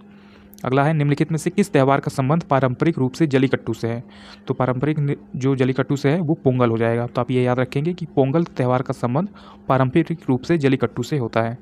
अगला क्वेश्चन आता है हमारा, बांग्लादेश का राष्ट्रीय गान अमार सोनार बांग्ला निम्नलिखित में से किसने लिखा? तो ये रविन्द्रनाथ टैगोर के द्वारा लिखा गया था। तो आप इसे याद रखेंगे कि अमार सोनार बांग्ला जो है ये किसके द्वारा लिखा गया? रविन्द्रनाथ टैगोर के द्वारा लिखा गया था। अगला क्वेश्चन आता है हमारा, बास्केटबॉल के खेल में खेल क्षेत्र प्लेइंग एरिया जो होता है वो निम्नलिखित को क्या कहा जाता है? तो इसे कोर्ट कहा जाता है। जो बास्केटबॉल का खेल होता है वो फील्ड में नहीं होता, वो कोर्ट में होता है। जैसे आपने देखा होगा कि वहाँ ऑरेंज कलर का कोर्ट बना होता है, तो उसी को प्लेइंग एरिया कहा जाता है। अगला है, भारत की 2011 की जनगणना के अनुसार भारत के निम्नलिखित में से किस केंद्र शासित प्रदेश में लिंग अनुपात सबसे अधिक था? तो पुडुचेरी जो हमारा केंद्र शासित प्रदेश है वहाँ का लिंग अनुपात सबसे ज़्यादा अधिक था। अगला क्वेश्चन है हमारा, केरल की कौन सी शास्त्रीय नृत्य नाटिका अपने जीवंत श्रृंगार, विस्तृत वेशभूषा और अतिरंजित चेहरे के भावों के लिए प्रसिद्ध है और ये अक्सर रामायण की कहानियों को चित्रित करते हैं? तो ये कौन सा डांस फॉर्म है शास्त्रीय नृत्य? ये कथकली है। और कथकली कहाँ सेलिब्रेट होता है दोस्तों? तो ये केरल में सेलिब्रेट होता है। क्वेश्चन है हमारा, पशुमूर्ति रामलिंगा शास्त्री का संबंध निम्नलिखित में से किस नृत्य शैली से है? तो आप ये नाम याद रखेंगे, पशुमूर्ति रामलिंगा शास्त्री ये कुचिपुड़ी नृत्य जो है वो परफॉर्म करते हैं। अगला है, बथुकम्मा का संबंध किस राज्य से है? तो बथुकम्मा जो फेस्टिवल है उसका संबंध किस राज्य से है? तो ये तेलंगाना स्टेट हो जाएगा हमारा। तो आप ये नाम याद रखेंगे कि बथुकम्मा जो फेस्टिवल है वो तेलंगाना में सेलिब्रेट होता है।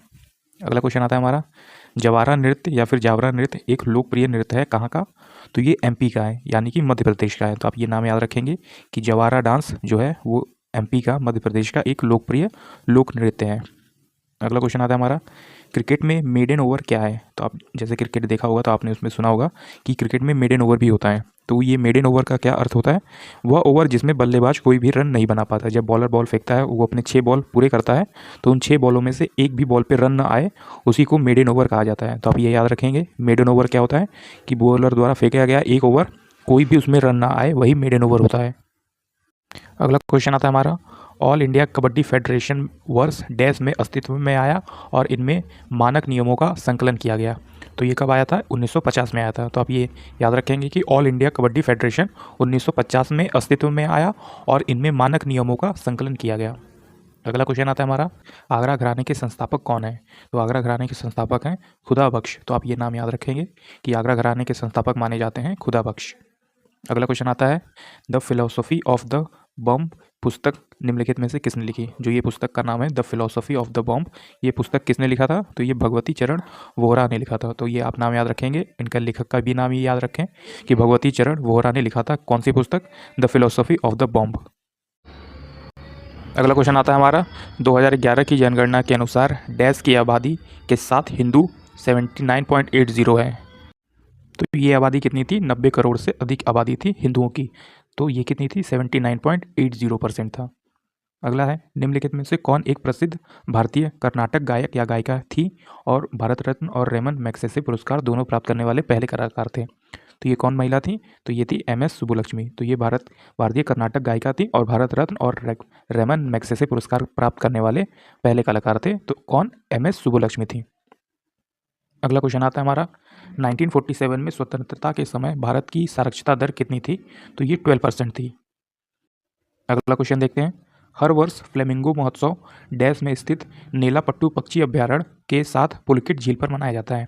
तो आपसे ये पूछा जा रहा है कि जो फ्लेमिंगो महोत्सव है वो किस स्टेट में मनाया जाता है? तो ये आंध्र प्रदेश में मनाया जाता है। आप याद रखेंगे कि हर वर्ष फ्लेमिंगो महोत्सव जो है वो आंध्र प्रदेश में स्थित नेलापट्टू पक्षी अभ्यारण्य के साथ पुलकित झील पर मनाया जाता है। अगला क्वेश्चन आता है, डैश पहली ट्रांसजेंडर भारतीय नर्तकी हैं जिन्होंने पद्मश्री से सम्मानित किया गया?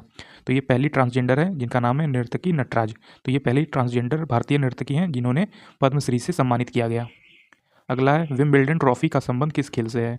तो जो विंबलडन ट्रॉफी होती है वो लॉन टेनिस में दिया जाता है। तो आप ये ट्रॉफी याद रखेंगे कि विंबलडन ट्रॉफी जो है ये लॉन टेनिस में दिया जाता है। अगला क्वेश्चन आता है, भारत की छठी आर्थिक जनगणना निम्नलिखित में से किस वर्ष में आयोजित की गई थी? भारत की जो छठवीं आर्थिक जनगणना थी वो 2013 में हुई थी। तो आप ये याद रखेंगे कि भारत की छठी आर्थिक जनगणना हुई थी 2013 में। अगला है, टेबल टेनिस में एक सर्व जो नेट से टकराता है लेकिन फिर भी आगे निकल जाता है और प्रतिद्वंदी के सर्विस क्षेत्र एरिया में गिरता है, वो क्या कहलाता है? तो वो लेट कहलाता है। तो आप ये याद रखेंगे कि टेबल टेनिस में जब बॉल नेट से टकराकर फिर भी आगे निकल जाती है और दूसरी तरफ वाले प्लेयर की तरफ जाती है, वहाँ गिरता है, तो इस चीज़ को क्या बोलते हैं टेनिस में, टेबल टेनिस में? तो इसे लेट कहते हैं। अगला है, होली का वसंत त्यौहार डैश राज्य में मैतेई जनजाति द्वारा या ओशांग के रूप में मनाया जाता है जो लगभग 6 दिनों तक चलता है। तो ये कहाँ की बात हो रही है? तो ये मणिपुर की बात हो रही है। तो होली का वसंत त्यौहार जो है मणिपुर राज्य में मैतेई जनजाति द्वारा या ओशांग जनजाति के रूप में मनाया जाता है जो लगभग 6 दिनों तक चलता है। अगला क्वेश्चन आता है हमारा, घूमर नृत्य का संबंध निम्नलिखित में से किस राज्य से है? तो इसमें आपसे पूछ रहा है कि घूमर डांस फॉर्म जो है वो कहाँ किया जाता है, किस स्टेट में किया जाता है? तो घूमर जो डांस है वो राजस्थान का है और ये राजस्थान में होता है। तो आप इससे याद रखेंगे कि घूमर नृत्य जो है वो राजस्थान का है। अगला है, एम के सरोजा जिनका जून 2022 में निधन हो गया, यह किस नृत्य शैली के लिए प्रसिद्ध थी? तो आप इनका नाम याद रखेंगे कि एम के सरोजा जो है वो भरतनाट्यम किया करती थी। तो आप इनका नाम याद रखें कि एम के सरोजा। इनसे भी काफ़ी इंपॉर्टेंट क्वेश्चन जो है वो पूछे जाएंगे आने वाले एग्जाम्स में, तो आप इनका नाम याद रख लीजिए। एम के सरोजा जो है वो भरतनाट्यम जो है वो डांस फॉर्म किया करती थी। अगला है प्रसिद्ध संगीत शख्सियत पंडित रवि कुमार शर्मा, पंडित शिव कुमार शर्मा कौन से वाद्य यंत्र का वादन करते थे? तो जो पंडित शिव कुमार शर्मा है वो कौन सा वाद्य यंत्र बजाते थे? तो वो संतूर बजाया करते थे। तो आपने इनका नाम याद रखा कि पंडित शिव कुमार शर्मा का संबंध किस वाद्य यंत्र से है? तो ये संतूर वाद्य यंत्र से है। अगला क्वेश्चन आता है हमारा 2011 की जनगणना के अनुसार प्रारंभिक बाल अवस्था 0 से 6 वर्ष का लिंग अनुपात क्या है? तो इसमें बाल अवस्था का लिंग अनुपात पूछा है, तो ये 918 हो जाएगा। तो आप ये याद रखेंगे कि प्रति 1000 जो मेल्स हैं उन पर 918 फीमेल्स बेबी हैं। तो आप ये याद रखेंगे कि प्रति 1000 जो मेल बेबी हैं उस पर 918 फीमेल बेबी हैं, जो कि 0 से 6 वर्ष के लिए लिंग अनुपात के तौर पे माना जाता है। अगला है डेकाथलॉन जो पुरुष के लिए आयोजित किया जाता है, ये डैश स्पर्धा शामिल है, 10 स्पर्धा शामिल होती है इसमें। अगला क्वेश्चन आता है हमारा टिप्पणी नृत्य का संबंध निम्नलिखित में से किस राज्य से है? जो टिप्पणी नृत्य है वो गुजरात में सेलिब्रेट होता है, गुजरात में किया जाता है। तो आप इसे याद रखेंगे कि टिप्पणी डांस फॉर्म जो है वो गुजरात से रिलेटेड है। अगला क्वेश्चन आता है हमारा निम्नलिखित में से कौन से वर्ष की जनगणना भारत की 14वीं जनगणना थी? तो 2001 की जो जनगणना थी वो 14वीं जनगणना थी, और जो 2011 की जनगणना है वो 15वीं जनगणना मानी जाती है। तो आप इसे याद रखेंगे कि 2001 की 14वीं जनगणना थी 14th, और 2011 की जनगणना 15वीं जनगणना थी 15। अगला है शतरंज में अंकों के संदर्भ में किस मोहरे का मूल्य सबसे कम होता है? तो ये है राजा। तो राजा के मोहरे का मूल्य जो है वो सबसे कम होता है। अगला क्वेश्चन आता है निम्नलिखित में से कौन सा कलाकार मणिपुरी नृत्य शैली के एक विशेषज्ञ हैं? तो ये हो जाएगा राजकुमार सिंहजीत सिंह। तो ये मणिपुरी नृत्य शैली के एक विशेषज्ञ हैं। तो आप इनका नाम याद रखेंगे, राजकुमार सिंहजीत सिंह जो है मणिपुरी नृत्य शैली के एक विशेषज्ञ हैं। अगला क्वेश्चन आता है बैसाखी का त्यौहार भारत के निम्नलिखित में से किस राज्य में सेलिब्रेट होता है? तो ये होता है पंजाब में। तो आप ये नाम याद रखेंगे कि बैसाखी का त्यौहार होता है पंजाब में मनाया जाता है। अगला क्वेश्चन आता है निम्नलिखित में से किसने मोहन वीणा का आविष्कार किया और उसे लोकप्रिय बनाया? तो मोहन वीणा का आविष्कार किया था पंडित विश्व मोहन भट्ट ने। तो आप इनका नाम देख सकते हैं, मैच कर रहा है मोहन वीणा और विश्व मोहन भट्ट। तो आप इनको दोनों को याद रखेंगे कि मोहन वीणा का आविष्कार किया था पंडित विश्व मोहन भट्ट ने। अगला क्वेश्चन आता है हमारा 1951 की जनगणना के अनुसार भारत की कुल ग्रामीण साक्षरता दर कितनी थी? तो ये 12.1% थी। तो आप ये याद रखेंगे कि 1951 की जनगणना के अनुसार भारत की कुल ग्रामीण साक्षरता दर थी 12.1%। अगला क्वेश्चन आता है निम्नलिखित में से कौन सी हिमाचल प्रदेश की एक अनूठी नृत्य परंपरा है? तो ये नाटी जो है ये हिमाचल प्रदेश की एक अनूठी नृत्य परंपरा है। अगला क्वेश्चन आता है हमारा एक कबड्डी मैच की अवधि कितने मिनट की होती है ब्रेक टाइम को छोड़कर? जो ब्रेक टाइम होता है उसको छोड़कर ये 40 मिनट का टोटल खेल होता है। तो आप इसे याद रखेंगे कि एक कबड्डी मैच की अवधि जो होती है वो 40 मिनट की हो सकती है। अगला है 2011 की जनगणना के अनुसार भारत में लिंगानुपात प्रति 1000 पुरुषों पर महिलाएं कितनी हैं? तो ये 943 महिलाएं हैं प्रति 1000 पुरुषों पर। तो आप इसे याद रखेंगे कि 2011 की जनगणना के अनुसार भारत में लिंगानुपात प्रति 1000 पुरुषों पर महिलाएं कितनी हैं? तो 943 हैं, 943 हैं। अगला है तैराकी में डैश में पीठ के बल तैरा जाता है, इसे कहते हैं बैक स्ट्रोक। तो आप इसे याद रखेंगे कि तैराकी में बैक स्ट्रोक होता है तो वो पीठ के बल तैरा जाता है। अगला है डैश घर के अंदर इंडोर या बाहर आउटडोर खेला जाता है। तो ये वॉलीबॉल जो है वो घर के अंदर या घर के बाहर भी खेला जा सकता है। तो वॉलीबॉल इसमें से एक ऐसा खेल है जो घर के अंदर भी खेला जा सकता है और घर के बाहर भी खेला जा सकता है। अगला क्वेश्चन है हमारा टी बाला सरस्वती का संबंध निम्नलिखित में से किस नृत्य शैली से है? तो ये भरतनाट्यम से है। तो आप इनका नाम याद रखेंगे कि टी बाला सरस्वती का संबंध जो है वो भरतनाट्यम से है। अगला है पश्चिम बंगाल में कौन सी नृत्य शैली शास्त्रीय नृत्य के तत्वों को मार्शल आर्ट के साथ जोड़ती है और इसकी मुद्राएं अक्सर भारतीय पौराणिक कथाओं की कहानियों को दर्शाती हैं? तो ये पश्चिम बंगाल का पुरुलिया छऊ हो जाता है। तो आप इसे याद रखेंगे कि पश्चिम बंगाल में पुरुलिया छऊ होता है और ये इसका राइट आंसर हो जाएगा कि ये इस भारतीय पौराणिक कथाओं को कहानियों को दर्शाती है। तो ये पश्चिम बंगाल में जो होता है पुरुलिया छऊ है। अगला क्वेश्चन आता है तबला वाद्ययंत्र के निम्नलिखित में से किस वादक को दुनिया के सबसे महान संगीतकारों में से एक माना जाता है और जिन्होंने कई अंतर्राष्ट्रीय कलाकारों के साथ काम किया? तो ये कौन है? ये जाकिर हुसैन है जो कि एक तबला वाद्ययंत्र वादक है। तो आप इनका नाम याद रखेंगे कि जाकिर हुसैन का संबंध किस वाद्ययंत्र से है? तो ये तबला वाद्ययंत्र जिससे है। अगला है ओसुर अरी पर्व निम्नलिखित में से किस राज्य या केंद्र शासित प्रदेश में मनाया जाता है? तो ओसु अरी पर्व जो है वो अंडमान एवं निकोबार द्वीप समूह में जो है वो सेलिब्रेट होता है। तो आप इसका याद रखेंगे कि हमारा एक केंद्र शासित प्रदेश है जो कि अंडमान और निकोबार है और यहाँ पे सेलिब्रेट होता है ओसु अरी पर्व। अगला क्वेश्चन आता है, निम्नलिखित में से कौन सा देश भारत का पड़ोसी देश नहीं है? तो ये काफ़ी इजी क्वेश्चन है। आप देख सकते हैं कि जापान जो है वो भारत से बहुत ज़्यादा दूर है, इसलिए ये भारत का पड़ोसी देश जो है नेबरिंग कंट्री नहीं हो सकता। बाकी 3 जो हैं वो भारत के पड़ोसी देश हैं और जापान जो है ये भारत का पड़ोसी देश नहीं है। अगला क्वेश्चन आता है, अपनी ओडिसी नृत्य शैली के लिए प्रसिद्ध डैश एक प्रख्यात भारतीय शास्त्रीय नृत्यांगना है जिन्होंने नई दिल्ली में भारतीय शास्त्रीय नृत्य केंद्र की स्थापना की और 1992 में उन्हें पद्म भूषण से सम्मानित किया गया। तो ये कौन है? ये सोनल मानसिंह है, जो कि एक ओडिसी नृत्य शैली को प्रसिद्ध जो है वो शास्त्रीय नृत्यांगना है। और इन्होंने कब इन्हें पद्म भूषण से सम्मानित किया गया? तो 1992 में। ये आप याद रखेंगे, इनके अवार्ड से भी क्वेश्चन पूछ लिया जाता है कि सोनल मानसिंह को जो है वो पद्म भूषण किस वर्ष दिया गया? तो 1992 में दिया गया था। तो आप ये नाम याद रखेंगे कि सोनल मानसिंह जो है वो ओडिसी डांस परफॉर्म करती हैं और इन्होंने 1952 में इन्हें पद्म भूषण से सम्मानित किया गया। 2011 की जनगणना के अनुसार निम्नलिखित में से किस उत्तर पूर्वी राज्य की साक्षरता दर सबसे अधिक है? तो इसमें आपसे पूछ रहा है कि ऐसा कौन सा नॉर्थ स्टेट है जो कि सबसे अधिक लिटरेसी रेट रखता है? तो ये मिजोरम हो जाएगा। तो मिजोरम जो है वो साक्षरता दर में सबसे अधिक है। अगला क्वेश्चन है हमारा, भारतीय खिलाड़ी नवजोत कौर निम्नलिखित में से किस खेल को खेलती हैं? तो ये हॉकी खेलती हैं। तो आप इनका नाम याद रखेंगे कि भारतीय खिलाड़ी नवजोत कौर जो है इनका संबंध हॉकी के खेल से है। अगला क्वेश्चन है हमारा, निम्नलिखित में से कौन भारत रत्न पुरस्कार के प्राप्त करता है? तो किन्होंने इसमें से भारत रत्न पुरस्कार जो है वो जीता है? तो लता मंगेशकर और भूपेन हजारिका। तो इन दोनों में से किसने जीता है? तो पहला और दूसरा दोनों ने इससे भारत रत्न को जीता है। तो आप इनका नाम याद रखें कि लता मंगेशकर और भूपेन हजारिका जो है उन्होंने भारत रत्न पुरस्कार जो है वो जीता।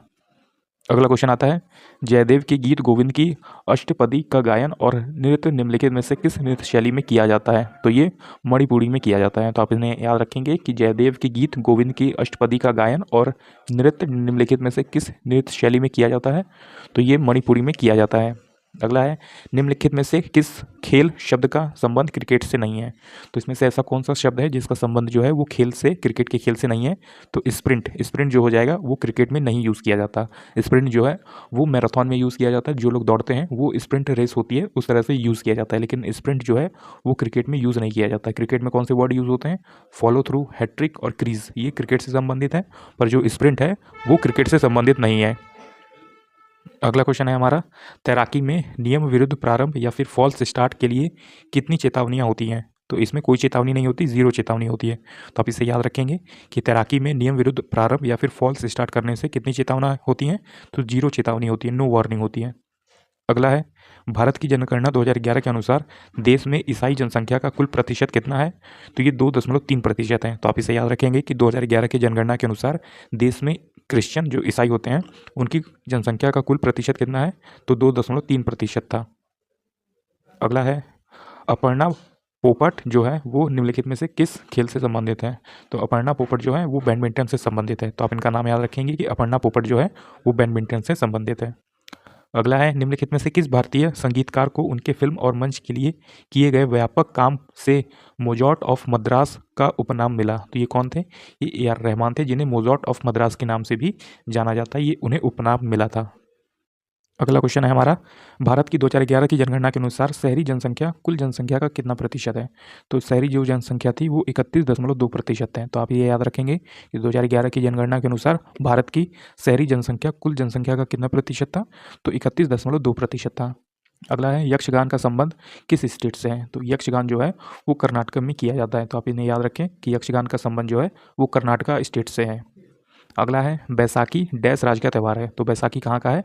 ये पंजाब और हरियाणा दोनों का है। तो आपने देखा कि इसमें पंजाब नहीं है, इसलिए हरियाणा जो है वो हमारा राइट आंसर हो जाएगा। तो आप इसे याद रखेंगे कि बैसाखी जो है वो पंजाब या फिर हरियाणा का त्यौहार है।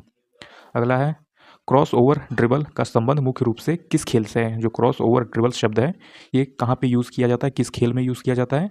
तो ये बास्केटबॉल खेल में यूज़ किया जाता है। तो आप ये शब्द याद रखेंगे कि क्रॉस ओवर ड्रिबल जो है ये बास्केटबॉल में यूज़ किया जाता है, और ड्रिबल भी जो वर्ड है ये भी बास्केटबॉल में यूज़ किया जाता है। तो आप ये दोनों वर्ड याद रख लीजिए, क्रॉस ओवर ड्रिबल और फिर ड्रिबल, ये दोनों वर्ड जो है ये बास्केटबॉल खेल में यूज़ होता है। अगला क्वेश्चन है हमारा, 2011 की साक्षरता दर जनगणना के अनुसार भारत में महिलाओं की साक्षरता दर कितनी है? तो महिलाओं की साक्षरता दर जो थी वो 65.46% थी। तो आप इसे याद रखेंगे कि 2011 की साक्षरता दर जो है वो जनगणना के अनुसार भारत में महिलाओं की साक्षरता दर कितनी थी, महिलाओं की लिटरेसी रेट कितना था? तो 65.46% था। अगला है डैश एक प्रसिद्ध भारतीय लोक नृत्य है जो असम में बिहू उत्सव के दौरान किया जाता है। तो बिहू नृत्य जो है ये बिहू उत्सव के दौरान किया जाता है और ये बिहू नृत्य कहाँ का है, तो ये असम में किया जाता है बिहू नृत्य। अगला है अमृत दीवान कप का संबंध किस खेल से है। जो अमृत दीवान कप है ये किस खेल में दिया जाता है, तो ये बैडमिंटन में दिया जाता है। तो आप ये कप याद रखेंगे कि अमृत दीवान कप जो है ये बैडमिंटन में दिया जाता है। अगला क्वेश्चन आता है हमारा, एक हैंडबॉल मैच कुल डैश मिनट तक चलता है। इसमें आपसे पूछा है कि जो एक हैंडबॉल का मैच होता है वो कितने मिनट का होता है। तो हैंडबॉल का मैच जो होता है वो 60 मिनट का होता है। तो आप इसे याद रखेंगे कि हैंडबॉल मैच जो है वो 60 मिनट का होता है। अगला है अखम लक्ष्मी देवी डैश नृत्य के योगदान के लिए संगीत नाटक अकेडमी अवार्ड जीता था। तो अक्खम लक्ष्मी देवी का संबंध किस डांस फॉर्म से है, तो ये मणिपुरी डांस फॉर्म परफॉर्म करती है और इनके लिए इन्होंने संगीत नाटक अकेडमी पुरस्कार भी इन्हें मिला था। तो आप इसका नाम याद रखेंगे कि अक्खम लक्ष्मी देवी मणिपुरी डांस परफॉर्म करती है और इनके लिए इन्हें जो है वो संगीत नाटक अकेडमी अवार्ड जो है वो भी दिया गया था। अगला क्वेश्चन है हमारा, प्रसिद्ध कुचिपुड़ी नर्तक डॉक्टर राजा रेड्डी ने निम्नलिखित में से किसे कलयुग सत्यभामा कहा है। तो शोभा नायडू को इन्होंने कहा है कि ये कलयुग की सत्यभामा है। तो आप इनका नाम याद रखेंगे कि राजा रेड्डी जो है वो एक कुचिपुड़ी नृत्य की है, मतलब कि ये कुचिपुड़ी डांस परफॉर्म करते हैं और इन्होंने किसे कहा था कि ये कलयुग की सत्यभामा है, तो शोभा नायडू को कहा था कि ये कलयुग की सत्यभामा है। अगला है एक हैंडबॉल टीम में डैश खिलाड़ी होते हैं। जो एक हैंडबॉल टीम है उनमें कितने खिलाड़ी होते हैं, 7। तो आप इसे याद रखेंगे कि हैंडबॉल टीम में 7 खिलाड़ी होते हैं और ये हैंडबॉल का मैच जो होता है वो 60 मिनट का होता है। अगला क्वेश्चन आता है हमारा, पंडित रविशंकर सहित परवेज खान, बुद्धादित्य मुखर्जी और अनुष्का शंकर का संबंध किस वाद्य यंत्र से है, तो ये सितार से है। तो आप इनका नाम याद रखेंगे कि पंडित रविशंकर, शाहिद परवेज खान, बुद्धादित्य मुखर्जी और अनुष्का शंकर, ये पंडित रविशंकर की ही बेटी हैं अनुष्का शंकर। तो आप इन दोनों को याद रखेंगे कि पंडित रविशंकर की जो बेटी हैं उनका नाम है अनुष्का शंकर और ये सभी लोग जो हैं वो सितार वाद्य यंत्र से संबंधित हैं। अगला क्वेश्चन है हमारा, निम्नलिखित में से किस प्रसिद्ध कथक नर्तकी को नृत्य शैली में उनके नवीन और आधुनिक दृष्टिकोण के लिए जाना जाता है, जिन्हें अक्सर कथक सम्राट कहा जाता है। तो कथक सम्राट किसे कहा जाता था, तो बिरजू महाराज को कहा जाता है। तो आप इनका नाम याद रखेंगे कि कथक सम्राट किन्हें कहा जाता है, ये बिरजू महाराज को कहा जाता है। अगला क्वेश्चन आता है हमारा, 1881 की जनगणना जो 17 फरवरी 1881 को डैश द्वारा की गई थी, तो ये किसके द्वारा की गई थी, WC प्लॉडन के द्वारा किया गया था। तो आप ये याद रखेंगे कि 1881 की जनगणना जो 17 फरवरी 1881 को हुआ था किसके द्वारा, तो WC प्लॉडन के द्वारा किया गया था। अगला क्वेश्चन आता है, निम्नलिखित में से कौन सा खेल पाकिस्तान का राष्ट्रीय खेल है। तो फील्ड हॉकी जो हो जाएगा वो पाकिस्तान का राष्ट्रीय खेल जो है वो माना जाता है। तो आप इसे याद रखेंगे कि पाकिस्तान का राष्ट्रीय खेल क्या है, फील्ड हॉकी है। अगला क्वेश्चन आता है, गीता मलिक निम्नलिखित में से किस नृत्य शैली के लिए प्रसिद्ध है। तो गीता मलिक का संबंध किससे है, तो उड़ीसी से है। तो आप इनका नाम याद रखेंगे कि गीता मलिक का संबंध किस डांस फॉर्म से है, तो ये उड़ीसी डांस फॉर्म परफॉर्म करती हैं। अगला है, कथक शब्द का अर्थ क्या है। तो कथक शब्द का अर्थ होता है कथावाचक, जिसमें कथा सुनाई जाती है, कथा के जरिए बताया जाता है कि हमारी कथा में ये चीज़ें हैं। तो आप इनका जो है वो याद रखेंगे कि कथक का शब्द है कथावाचक। अगला क्वेश्चन है, निम्नलिखित में से किस नृत्य शैली को एकाहार के रूप में वर्गीकृत किया गया है। तो भरतनाट्यम में ही एकाहार रूप सम्मिलित है। तो आप इसे याद रखेंगे, भरतनाट्यम में ही एकाहार रूप जो है वो वर्गीकृत होता है। अगला है, बास्केटबॉल में 2 टीमें होती हैं और जिनमें प्रत्येक टीम में डैश खिलाड़ी होते हैं। तो एक टीम में 5 खिलाड़ी होते हैं, फिर अगले सामने वाली टीम में 5 खिलाड़ी होते हैं। तो बास्केटबॉल का जो कोर्ट होता है उसमें जो प्लेइंग टाइम में 10 खिलाड़ी मौजूद होते हैं, पर एक टीम में 5 होते हैं और दूसरी टीम में भी 5 होते हैं। अगला है, हॉर्नबिल फेस्टिवल या फिर हॉर्नबिल पर्व जो है निम्नलिखित में से किस राज्य में मनाया जाता है। तो ये नागालैंड में मनाया जाता है। तो आप ये नाम याद रखेंगे कि हॉर्नबिल फेस्टिवल जो है ये नागालैंड में मनाया जाता है और ये कौन सी जनजाति मनाती है इसे, तो नागा जनजाति जो है वहाँ की मूल जनजाति है, तो वही इसे सेलिब्रेट करती है। अगला है, आगा खां कप का संबंध किससे है। तो आगा खां कप का संबंध है हॉकी से। आप ये कप याद रखेंगे कि आगा खां कप का संबंध है हॉकी से। अगला है, 2011 की जनगणना के अनुसार निम्नलिखित में से कौन सा राज्य सबसे कम जनसंख्या वाला राज्य है। तो सबसे कम जनसंख्या वाला राज्य है सिक्किम। तो आप इसे याद रखें कि 2011 की जनगणना के अनुसार भारत का सबसे कम जनसंख्या वाला राज्य है, मतलब वहाँ सबसे कम लोग रहते हैं। तो ये कौन सा राज्य हो जाएगा, तो ये सिक्किम हो जाएगा। अगला है, क्रिकेट में गली स्थित होती है कहाँ पे, पॉइंट और स्लिप के बीच में। तो आपने याद रखा कि क्रिकेट में गली कहाँ पे होती है, तो पॉइंट और स्लिप के बीच में होता है। अगला क्वेश्चन आता है, विलय नीति या फिर जिसे डॉक्ट्रिन ऑफ लैप्स कहते हैं, ये गवर्नर जनरल के द्वारा लाया गया था। तो किस गवर्नर जनरल के द्वारा विलय नीति लाई गई थी, तो ये लॉर्ड डलहौजी के द्वारा लाया गया था। तो आप इसे याद रखेंगे कि डॉक्ट्रिन ऑफ लैप्स ये किसके द्वारा लाया गया था, तो लॉर्ड डलहौजी के द्वारा लाया गया था। अगला क्वेश्चन आता है, पंडित हरिप्रसाद चौरसिया डैश में विश्व प्रसिद्ध व्याख्याता है। तो इसमें आपसे पूछा गया है कि पंडित हरिप्रसाद चौरसिया का संबंध किस वाद्य यंत्र से है, तो बांसुरी से है। तो आप इनका नाम याद रखेंगे कि पंडित हरिप्रसाद चौरसिया का संबंध है बांसुरी से। अगला है, किस नृत्य शैली में तांडव और लास्य दोनों का समावेश है, मतलब कि ऐसी कौन सी नृत्य शैली है जिसमें तांडव और लास्य दोनों होता है, तो ये मणिपुरी नृत्य शैली है, इसमें तांडव और लास्य जो है वो दोनों होता है। तो आप इसे याद रखेंगे कि मणिपुरी में तांडव और लास्य जो है ये दोनों सम्मिलित होता है। अगला है, जतिन गोस्वामी को किस नृत्य शैली में उनके योगदान के लिए कई पुरस्कार प्राप्त हुए हैं। तो इसमें आपसे पूछा है कि जतिन गोस्वामी का संबंध किस डांस फॉर्म से है, तो ये सत्रिय से है। और सत्रिय कहाँ पे होता है, तो असम में होता है। तो आप इसे याद रखेंगे कि जतिन गोस्वामी का संबंध किस डांस फॉर्म से है, तो सत्रिय डांस फॉर्म से है। और ये सत्रिय डांस फॉर्म कहाँ पे होता है, तो असम में होता है। अगला है, निम्नलिखित में से किस तैराकी शैली में तैरक पूल की दीवार की ओर मुंह करके पानी में उतरना शुरू करता है, तो बैक स्ट्रोक जो है वो उसमें जो तैराक होता है वो पूल की दीवार की ओर मुंह करके पानी में उतरना शुरू होता है, तो इसी को कहते हैं बैक स्ट्रोक। अगला है, ट्यूलिप उत्सव का संबंध निम्नलिखित में से किस राज्य या केंद्र शासित प्रदेश से है, तो ट्यूलिप उत्सव का संबंध है जम्मू एंड कश्मीर से। तो आप इसे याद रखेंगे कि ट्यूलिप उत्सव मनाया जाता है जम्मू कश्मीर में। अगला है, निम्नलिखित में से किसे सत्रीय नृत्य में उनके योगदान के लिए संगीत नाटक अकादमी पुरस्कार से भी सम्मानित किया गया है, तो ये कौन है, तो ये टंकेश्वर हजारिका बोरबयान। तो आप इनका नाम याद रखेंगे कि टंकेश्वर हजारिका बोरबयान को उनके सत्रीय नृत्य के लिए जो है संगीत नाटक अकादमी पुरस्कार के द्वारा भी सम्मानित किया गया है। तो ये क्या करती हैं, ये सत्रीय नृत्य परफॉर्म करती हैं। और सत्रीय नृत्य कहाँ का है, तो ये असम का है। अगला क्वेश्चन आता है हमारा, अगला क्वेश्चन है, तीरंदाजी लक्ष्य पर एक्स रिंग डैश आंतरिक रिंग होते हैं। तो कितने आंतरिक रिंग होते हैं, तो 10वीं आंतरिक रिंग होती है जिसे एक्स रिंग कहा जाता है। तो आप इसे याद रखेंगे कि तीरंदाजी पे जो एक्स रिंग होता है वो 10वीं आंतरिक रिंग होती है। अगला है, उस्ताद बिंदा खान का संबंध किस वाद्य यंत्र से है, तो उस्ताद बिंदा खान का संबंध है सारंगी से। तो आप इसे याद रखें कि उस्ताद बिंदा खान का संबंध है किस वाद्य यंत्र से, तो सारंगी से है। अगला है, माथु नागरांग का संबंध निम्नलिखित में से किस राज्य या केंद्र शासित प्रदेश से है, तो माथु नागरांग का संबंध है लद्दाख से। तो आप इसे याद रखेंगे कि माथु नागरंग का संबंध है लद्दाख स्टेट से। अगला क्वेश्चन आता है हमारा, बैडमिंटन में एक तेज और निचला शॉट जो नेट पर क्षैतिज उड़ान भरता है उसे डैश के रूप में जाना जाता है। तो उसे क्या जाना जाता है, उसे ड्राइव के रूप में जाना जाता है। जब एक बैडमिंटन में से एक तेज और निचला शॉट जो नेट पर क्षैतिज उड़ान भरता है तो उसे ड्राइव के नाम से जाना जाता है।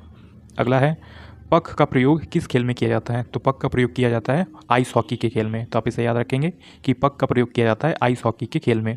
अगला है, अमजद अली खान डैश के संगीत व्याख्याता हैं। तो अमजद अली खान जो है वो सरोद बजाते हैं। तो आप इनका नाम याद रखेंगे कि अमजद अली खान का संबंध है सरोद से। अगला है, भारत में जनसंख्या जो है जनगणना, भारत में जनसंख्या जनगणना पॉपुलेशन सेंसस डैश की अवधि भीतर आयोजित की जानी चाहिए। तो हर 10 वर्ष में जो है वो भारत में जनसंख्या होनी चाहिए। तो आप ये याद रखें, भारत में हर 10 वर्ष में ये जनसंख्या जो है वो होनी चाहिए। अगला है, पारंपरिक नृत्य शैली सत्रिया में निम्नलिखित में से कौन सा भारतीय राज्य में जो है वो जाना जाता है। जो पारंपरिक नृत्य शैली सत्रिया है ये कहाँ का है, तो ये असम स्टेट का है। तो आप इसे याद रखेंगे कि पारंपरिक नृत्य शैली जो है सत्रिया वो असम में सेलिब्रेट होता है। अगला क्वेश्चन है हमारा, निम्नलिखित में से खेल एवं खेल से जुड़े शख्सियत का युग्म कौन सा सही है। तो इसमें सैफ अली वर्मा इनका संबंध क्रिकेट से है और सुशील कुमार इनका संबंध कुश्ती से है। तो आप ये जो है वो कौन सा सही है, तो इसमें दोनों सही है। सैफ अली वर्मा का संबंध क्रिकेट से है और सुनील कुमार का संबंध कुश्ती से है। तो आप इसे याद रखें, ये दोनों युग्म जो है वो सही जुड़े हुए हैं। अगला है, भारत और श्रीलंका के बीच कौन सा द्वीप आता है। तो भारत और श्रीलंका के बीच कौन सा द्वीप आता है, तो कक्षतीवु जो है द्वीप वो आता है। तो आप इसे याद रखेंगे कि भारत और श्रीलंका के बीच कौन सा द्वीप स्थित है, तो कक्षतीवु द्वीप जो है वो भारत और श्रीलंका के बीच स्थित है। अगला है, अंबुबाची मेला का संबंध किस स्टेट से है, तो अंबुबाची मेला सेलिब्रेट होता है असम में। तो आप ये नाम याद रखें कि अंबुबाची मेला जो है वो असम में सेलिब्रेट होता है। अगला है, शकूर खान और पंडित राम नारायण मिश्र का संबंध निम्नलिखित में से किस वाद्य यंत्र से है, तो ये दोनों जो है वो सारंगी वादक हैं। तो आप इनका नाम याद रखेंगे कि शकूर खान और पंडित राम नारायण मिश्र ये दोनों जो हैं ये सारंगी वादक हैं। 2011 की जनगणना के अनुसार निम्नलिखित में से किस धर्म की जनसंख्या सबसे कम है, तो भारत में किस धर्म की जनसंख्या सबसे कम है, तो जैन धर्म की जनसंख्या 2011 के अनुसार सबसे कम पाई गई थी। अगला है, डैश नाटकों में अभिनेता पात्रों का प्रदर्शन पूरी तरह से अवाक होता है, कहानी को चेहरे के भाव और हाथ के इशारों के शब्दावली का उपयोग करके अभिनय किया जाता है। तो ये किस डांस फॉर्म में होता है, तो ये कथकली में होता है, जिसमें कि चेहरे से और हाथों के हाव भाव से आपको डांस करके दिखाना रहता है। तो ये कौन सा डांस फॉर्म है, तो ये कथकली है। और आप कथकली जानते हैं कि किस स्टेट का जो है वो शास्त्रीय नृत्य है, तो नीचे कमेंट सेक्शन में हमें ज़रूर बताएं। अगला है, निम्नलिखित में से किस भारतीय शहर का संबंध जो है वो संगम साहित्य से है, तो ये मदुरई का संबंध जो है वो संगम साहित्य से है। तो आप ये इसे याद रखेंगे कि किस भारतीय शहर का संगम जो है संबंध संगम साहित्य से है, तो मदुरई का संबंध है। अगला है, निम्नलिखित में से किसे आदिवासी नृत्य बैगा में उनके योगदान के लिए संगीत नाटक अकादमी पुरस्कार मिला? तो ये कौन थे? अर्जुन सिंह धुर्वे थे। तो आप इनका नाम याद रखेंगे कि आदिवासी नृत्य बैगा में उनके योगदान के लिए इन्हें संगीत नाटक अकादमी से पुरस्कार से सम्मानित किया गया। तो ये कौन थे? अर्जुन सिंह धुर्वे थे। अगला क्वेश्चन आता है, असद अली खान का संबंध। तो असद अली खान का संबंध है रुद्रवीणा से। आप इनका नाम याद रखेंगे कि असद अली खान क्या बजाते हैं? तो ये रुद्रवीणा बजाते हैं। अगला क्वेश्चन आता है हमारा, पोंगल 4 दिन तक चलने वाला एक फसल कटाई उत्सव है जो गन्ने और डैश जैसी फसलों की कटाई पर मनाया जाता है। तो ये कौन सी फसल है? तो चावल। तो आप इसे याद रखेंगे कि गन्ने और चावल जैसी फसलों की कटाई पर कौन सा त्यौहार सेलिब्रेट होता है? तो पोंगल त्यौहार मनाया जाता है। अगला है, प्रदर्शन कला ओटम थुल्लल का संबंध किस राज्य से है? तो ये ओटम थुल्लल मनाया जाता है केरल में। तो आप इसे नाम याद रखें कि ये प्रदर्शन कला ओटम थुल्लल जो है वो केरल में सेलिब्रेट होता है। अगला क्वेश्चन आता है हमारा, भारत की 2011 की जनगणना के अनुसार हिंदुओं की जनसंख्या की वृद्धि दर क्या है? तो 16.8% है। तो आप ये याद रखेंगे कि 2011 की जनगणना के अनुसार हिंदू की जनसंख्या की वृद्धि दर कितनी है? 16.8% है। अगला है, निम्नलिखित में से कौन सी भारतीय शास्त्रीय नृत्यिका पद्म भूषण प्राप्त करने वाली सबसे कम उम्र की है? तो ये है सोनल मानसिंह। तो आप इनका नाम याद रखेंगे कि सोनल मानसिंह जो है ये सबसे कम उम्र में पद्म भूषण प्राप्त करने वाली जो है वो शास्त्रीय नृत्यिका बनी। अगला क्वेश्चन आता है हमारा, आमतौर पर लिंग अनुपात की गणना डैश पुरुषों पर महिलाओं के अनुपात के रूप में की जाती है। मतलब कि कैसे कैलकुलेट किया जाता है? 1000 पुरुषों पर फीमेल्स को काउंट किया जाता है। तो इसी से लिंग अनुपात की गणना हो जाती है। अगला है, आज़ाद भारत की पहली जनगणना 1951 में की गई थी और अपनी निरंतर श्रृंखला में डैश जनगणना थी। तो वो उस समय की जो जनगणना हुई थी वो 7वीं जनगणना थी। 1951 की जनगणना जो थी वो 7वीं जनगणना थी। आप इसे याद रखेंगे। अगला है, शतरंज के खेल के आविष्कार का श्रेय निम्नलिखित में से किसे जाता है? जो शतरंज का खेल का आविष्कार किया था वो किसने किया था? तो वो भारत देश ने किया था। तो आप इसे याद रखेंगे कि शतरंज के खेल का आविष्कार किया था भारत ने। अगला क्वेश्चन है हमारा, निम्नलिखित में से कौन सी असम की एक नृत्य शैली है? तो असम में पूछा जा रहा है आपसे कि कौन सा डांस परफॉर्म किया जाता है। तो इसमें बिहू डांस जो है वो परफॉर्म किया जाता है। अगला क्वेश्चन है हमारा, विशु उत्सव निम्नलिखित में से किस राज्य में मनाया जाता है? जो विशु त्यौहार है वो केरला में सेलिब्रेट होता है। तो आप इसे याद रखेंगे कि विशु त्यौहार जो है वो केरला में मनाया जाता है। अगला क्वेश्चन आता है, भारतीय वित्तीय वर्ष या जिसे फाइनेंशियल ईयर कहते हैं वो कौन सी तारीख से शुरू होता है? तो ये शुरू होता है 1 अप्रैल से।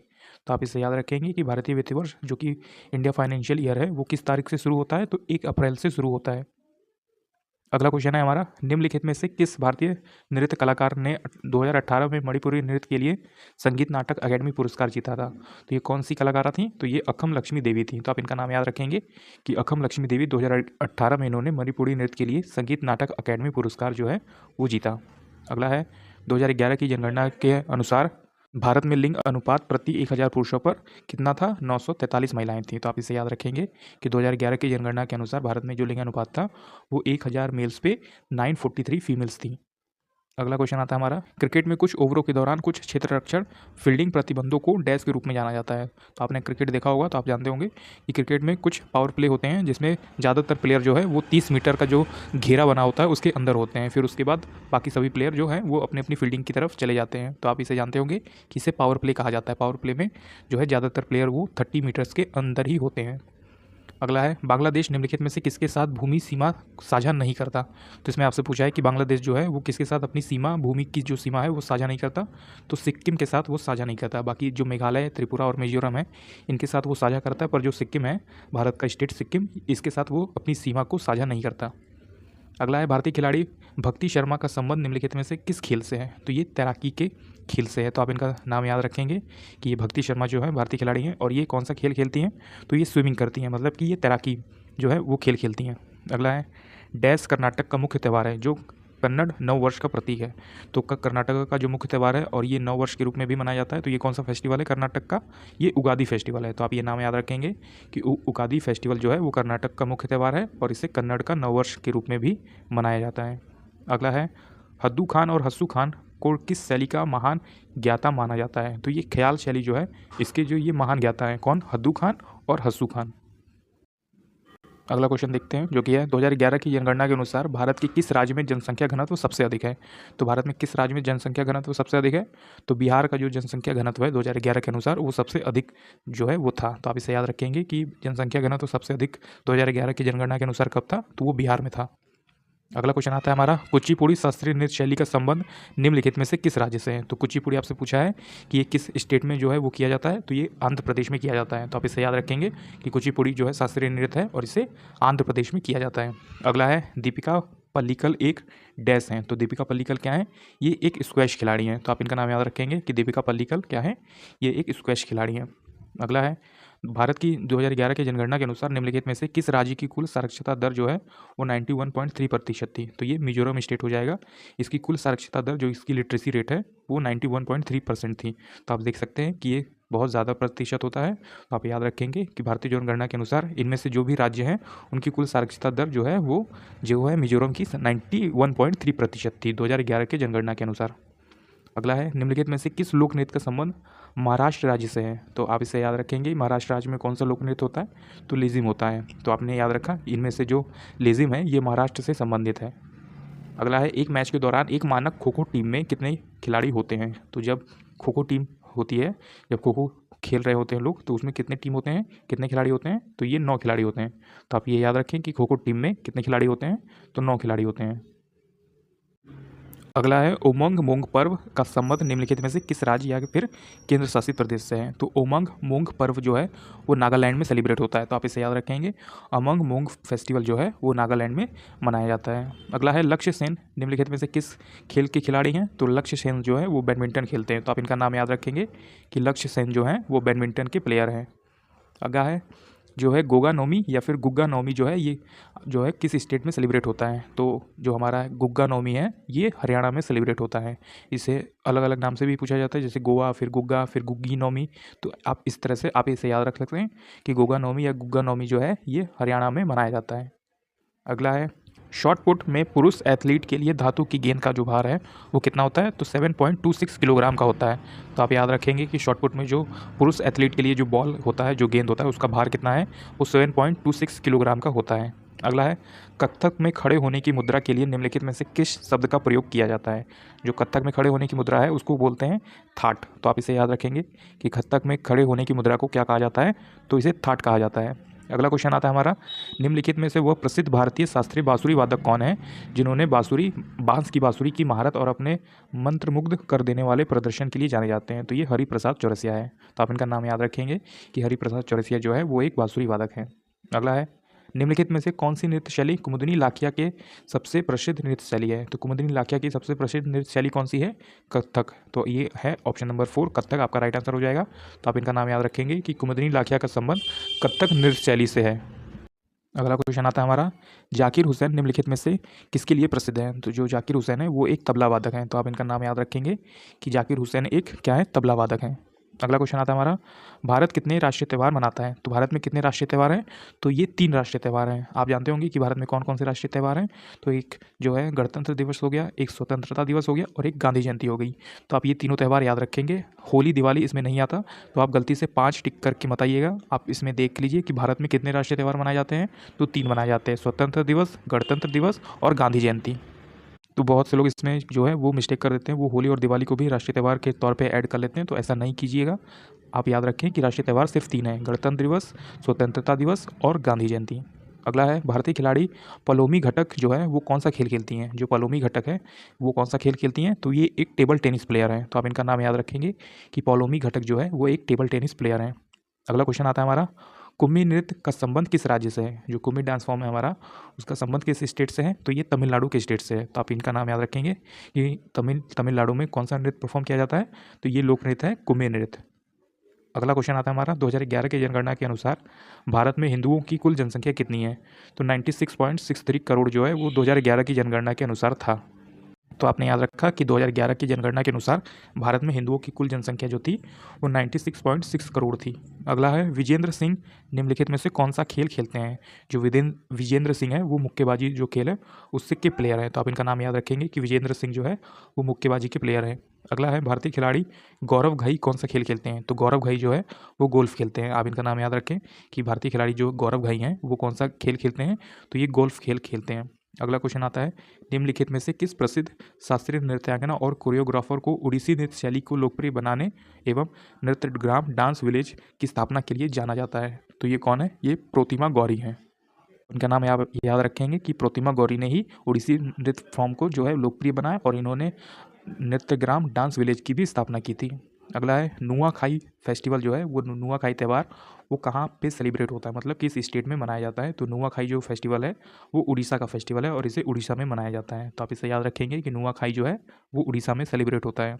अगला क्वेश्चन आता है रुक्मणी देवी अरुंडेल का संबंध किस नृत्य शैली से है। जो रुक्मणी देवी अरुंडेल है उनका संबंध है भरतनाट्यम से। तो आप ये नाम याद रखेंगे कि रुक्मणी देवी अरुंडेल का संबंध है भरतनाट्यम से। अगला क्वेश्चन आता है हमारा किसी भी टेनिस खेल में फर्स्ट पॉइंट डैश होता है। तो किसी भी टेनिस खेल में जो फर्स्ट पॉइंट होता है वो 15 होता है। तो आप ये याद रखें कि टेनिस खेल में जो फर्स्ट पॉइंट होता है वो 15 होता है। अगला क्वेश्चन आता है हमारा निम्नलिखित में से कौन पंजाबी लोकगीत और बिना सांस लिए लंबे आलाप गाने के लिए प्रसिद्ध है। तो गुरमीत बावा जो है वो पंजाबी लोकगीत और बिना सांस लिए लंबे आलाप गाने के लिए प्रसिद्ध हैं। तो इनका नाम है गुरमीत बावा। अगला क्वेश्चन आता है हमारा भारत डैश के साथ सबसे लंबी भूमि सीमा जो है वो साझा करता है। तो भारत किसके साथ अपनी सबसे लंबी भूमि सीमा साझा करता है। तो ये बांग्लादेश है। तो बांग्लादेश के साथ सबसे लंबी भूमि सीमा जो है वो साझा करता है भारत। अगला आता है हमारा भारत की 2011 की जनगणना में कितने प्रश्न पूछे गए थे। तो ये 29 प्रश्न जो है वो पूछे गए थे। तो आप इसे याद रखेंगे कि भारत की जनगणना 2011 के अनुसार कितने प्रश्न पूछे गए थे। तो 29 प्रश्न पूछे गए थे। अगला है पोंगल त्यौहार का संबंध निम्नलिखित में से किस स्टेट से है। जो पोंगल फेस्टिवल है हमारा वो तमिलनाडु का त्यौहार है। तो आप इसे याद रखेंगे कि पोंगल त्यौहार जो है वो तमिलनाडु का है। अगला है निम्नलिखित में से कौन सी नृत्य शैली हिंदुस्तानी संगीत शैली या फिर हिंदुस्तानी म्यूजिक स्कूल से संबंधित है। तो ये कथक हो जाएगा। तो आप इसे याद रखेंगे कि कौन सी नृत्य शैली हिंदुस्तानी संगीत शैली से संबंधित है। तो कथक जो है वो इससे संबंधित है। अगला है वेद समाज की स्थापना डैश में हुई थी। जो वेद समाज की स्थापना हुई थी वो मद्रास में हुई थी। आप ये याद रखेंगे कि वेद समाज की स्थापना कहाँ पे हुई थी, मद्रास में हुआ था। अगला है निम्नलिखित में से किस टीम में सर्वाधिक बार रणजी ट्रॉफी जीती थी।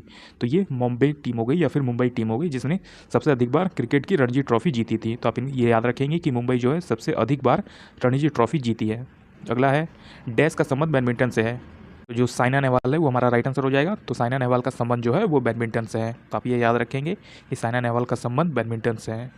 अगला है आप किस खेल में स्मैश शॉट लगाएंगे। तो स्मैश शब्द पूछा है कि ये किस खेल से संबंधित है। तो आपको याद होना चाहिए कि स्मैश जो है वो बैडमिंटन में यूज़ होता है। तो आपने याद रखा कि स्मैश शब्द जो है वो बैडमिंटन में यूज़ होता है। अगला क्वेश्चन आता है हमारा साक्षरता दर किसी दिए गए आयु वर्ग की जनसंख्या के उस प्रतिशत से परिभाषित होती है जो डैश हो सकती है, जो पढ़ और लिख सकते हैं। तो साक्षरता दर जो है वो कैसे काउंट होता है। तो दिए गए कुछ आयु वर्ग होते हैं कि उसमें कोई भी जो बच्चा है वो पढ़ सकता है और लिख सकता है, तभी उसे साक्षरता में काउंट करेंगे, अदरवाइज़ नहीं करेंगे। तो आप याद रखेंगे कि साक्षरता दर जो है वो कैसे काउंट होती है।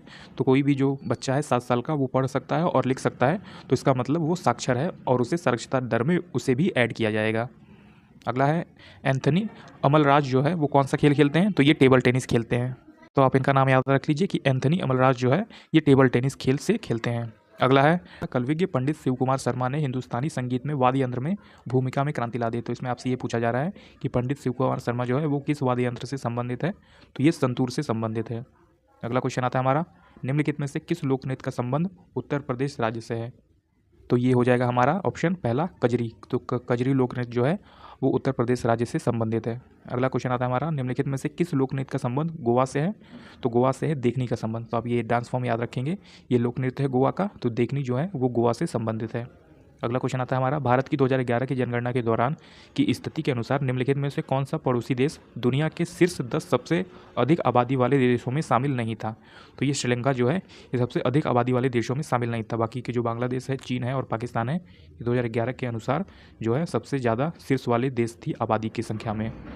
अगला है डैश राजस्थान में भील समुदाय का एक आदिवासी नृत्य है। तो जो घूमर है वो राजस्थान में भील समुदाय के द्वारा किया जाता है, ये एक डांस फॉर्म है। तो आप इसे याद रखेंगे कि घूमर जो है वो राजस्थान में किया जाता है। अगला क्वेश्चन आता है हमारा कार्तिकेयन मुरली का संबंध किस खेल से है। जो कार्तिकेयन मुरली है उनका संबंध है शतरंज से। तो आप ये नाम याद रखेंगे, कार्तिकेयन मुरली का संबंध है शतरंज से।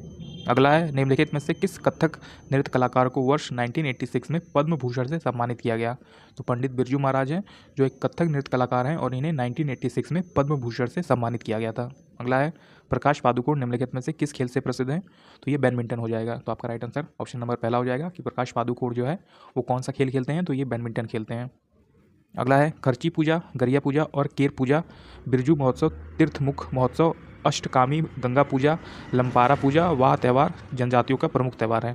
तो ये जो भी फेस्टिवल है ये त्रिपुरा में सेलिब्रेट होता है। तो खर्ची पूजा, गरिया पूजा, केर पूजा, बीजू महोत्सव, तीर्थमुख महोत्सव, अशोक काष्टमी, गंगा पूजा, लंपारा पूजा और वाह त्यौहार जो है ये सभी जो है ये त्रिपुरा में सेलिब्रेट होता है। वहाँ की जनजातियों का प्रमुख त्यौहार है ये। अगला है वाद्य यंत्र वादक शिव कुमार शर्मा का संबंध संतूर से है। तो आप ये याद रखेंगे कि शिव कुमार शर्मा का संबंध है संतूर से। अगला क्वेश्चन आता है हमारा, संतोष ट्रॉफी का नाम भारतीय फुटबॉल के किस महान व्यक्ति पे रखा गया था? तो ये सर मंथन नॉन रॉय चौधरी। तो आप इनका नाम याद रखेंगे कि मंथन नाथ रॉय चौधरी के नाम पर संतोष ट्रॉफी का नाम रखा गया था। तो आपने याद रखा कि संतोष ट्रॉफी का नाम भारतीय फुटबॉल के किस महान व्यक्ति पे रखा गया था? तो सर मंथन नाथ रॉय चौधरी के नाम पर ये रखा गया था। अगला है एलन बॉर्डर मेडल का संबंध किस खेल से है? जो एलन बॉर्डर मेडल है ये किस खेल में रिलेटेड है? तो ये क्रिकेट के खेल से रिलेटेड है। तो आप ये नाम याद रखेंगे कि एलन बॉर्डर मेडल जो है वो क्रिकेट के खेल से संबंधित है। अगला क्वेश्चन आता है हमारा, भारतीय खिलाड़ी पी.आर. श्रीजेश का संबंध किस खेल से है? जो पी.आर. श्रीजेश है उनका संबंध है हॉकी के खेल से। अगला क्वेश्चन आता है हमारा, निम्नलिखित में से कौन सा त्यौहार मुख्य रूप से असम में मनाया जाता है? तो बिहू जो फेस्टिवल है वो असम का फेस्टिवल है। तो आप ये याद रखेंगे कि असम से संबंधित इनमें से कौन सा फेस्टिवल है? तो बिहू फेस्टिवल जो है वो असम में सब मनाया जाता है। अगला है, निम्नलिखित में से किसने लोक नृत्य राई को लोकप्रिय बनाया? तो ये राम सहाय पांडे थे जिन्होंने लोक नृत्य राई को लोकप्रिय बनाया था। तो आप इनका नाम याद रखें कि राम सहाय पांडे ने लोक नृत्य राई को लोकप्रिय बनाया। अगला है, महासू नृत्य शैली का संबंध भारत के किस राज्य से है?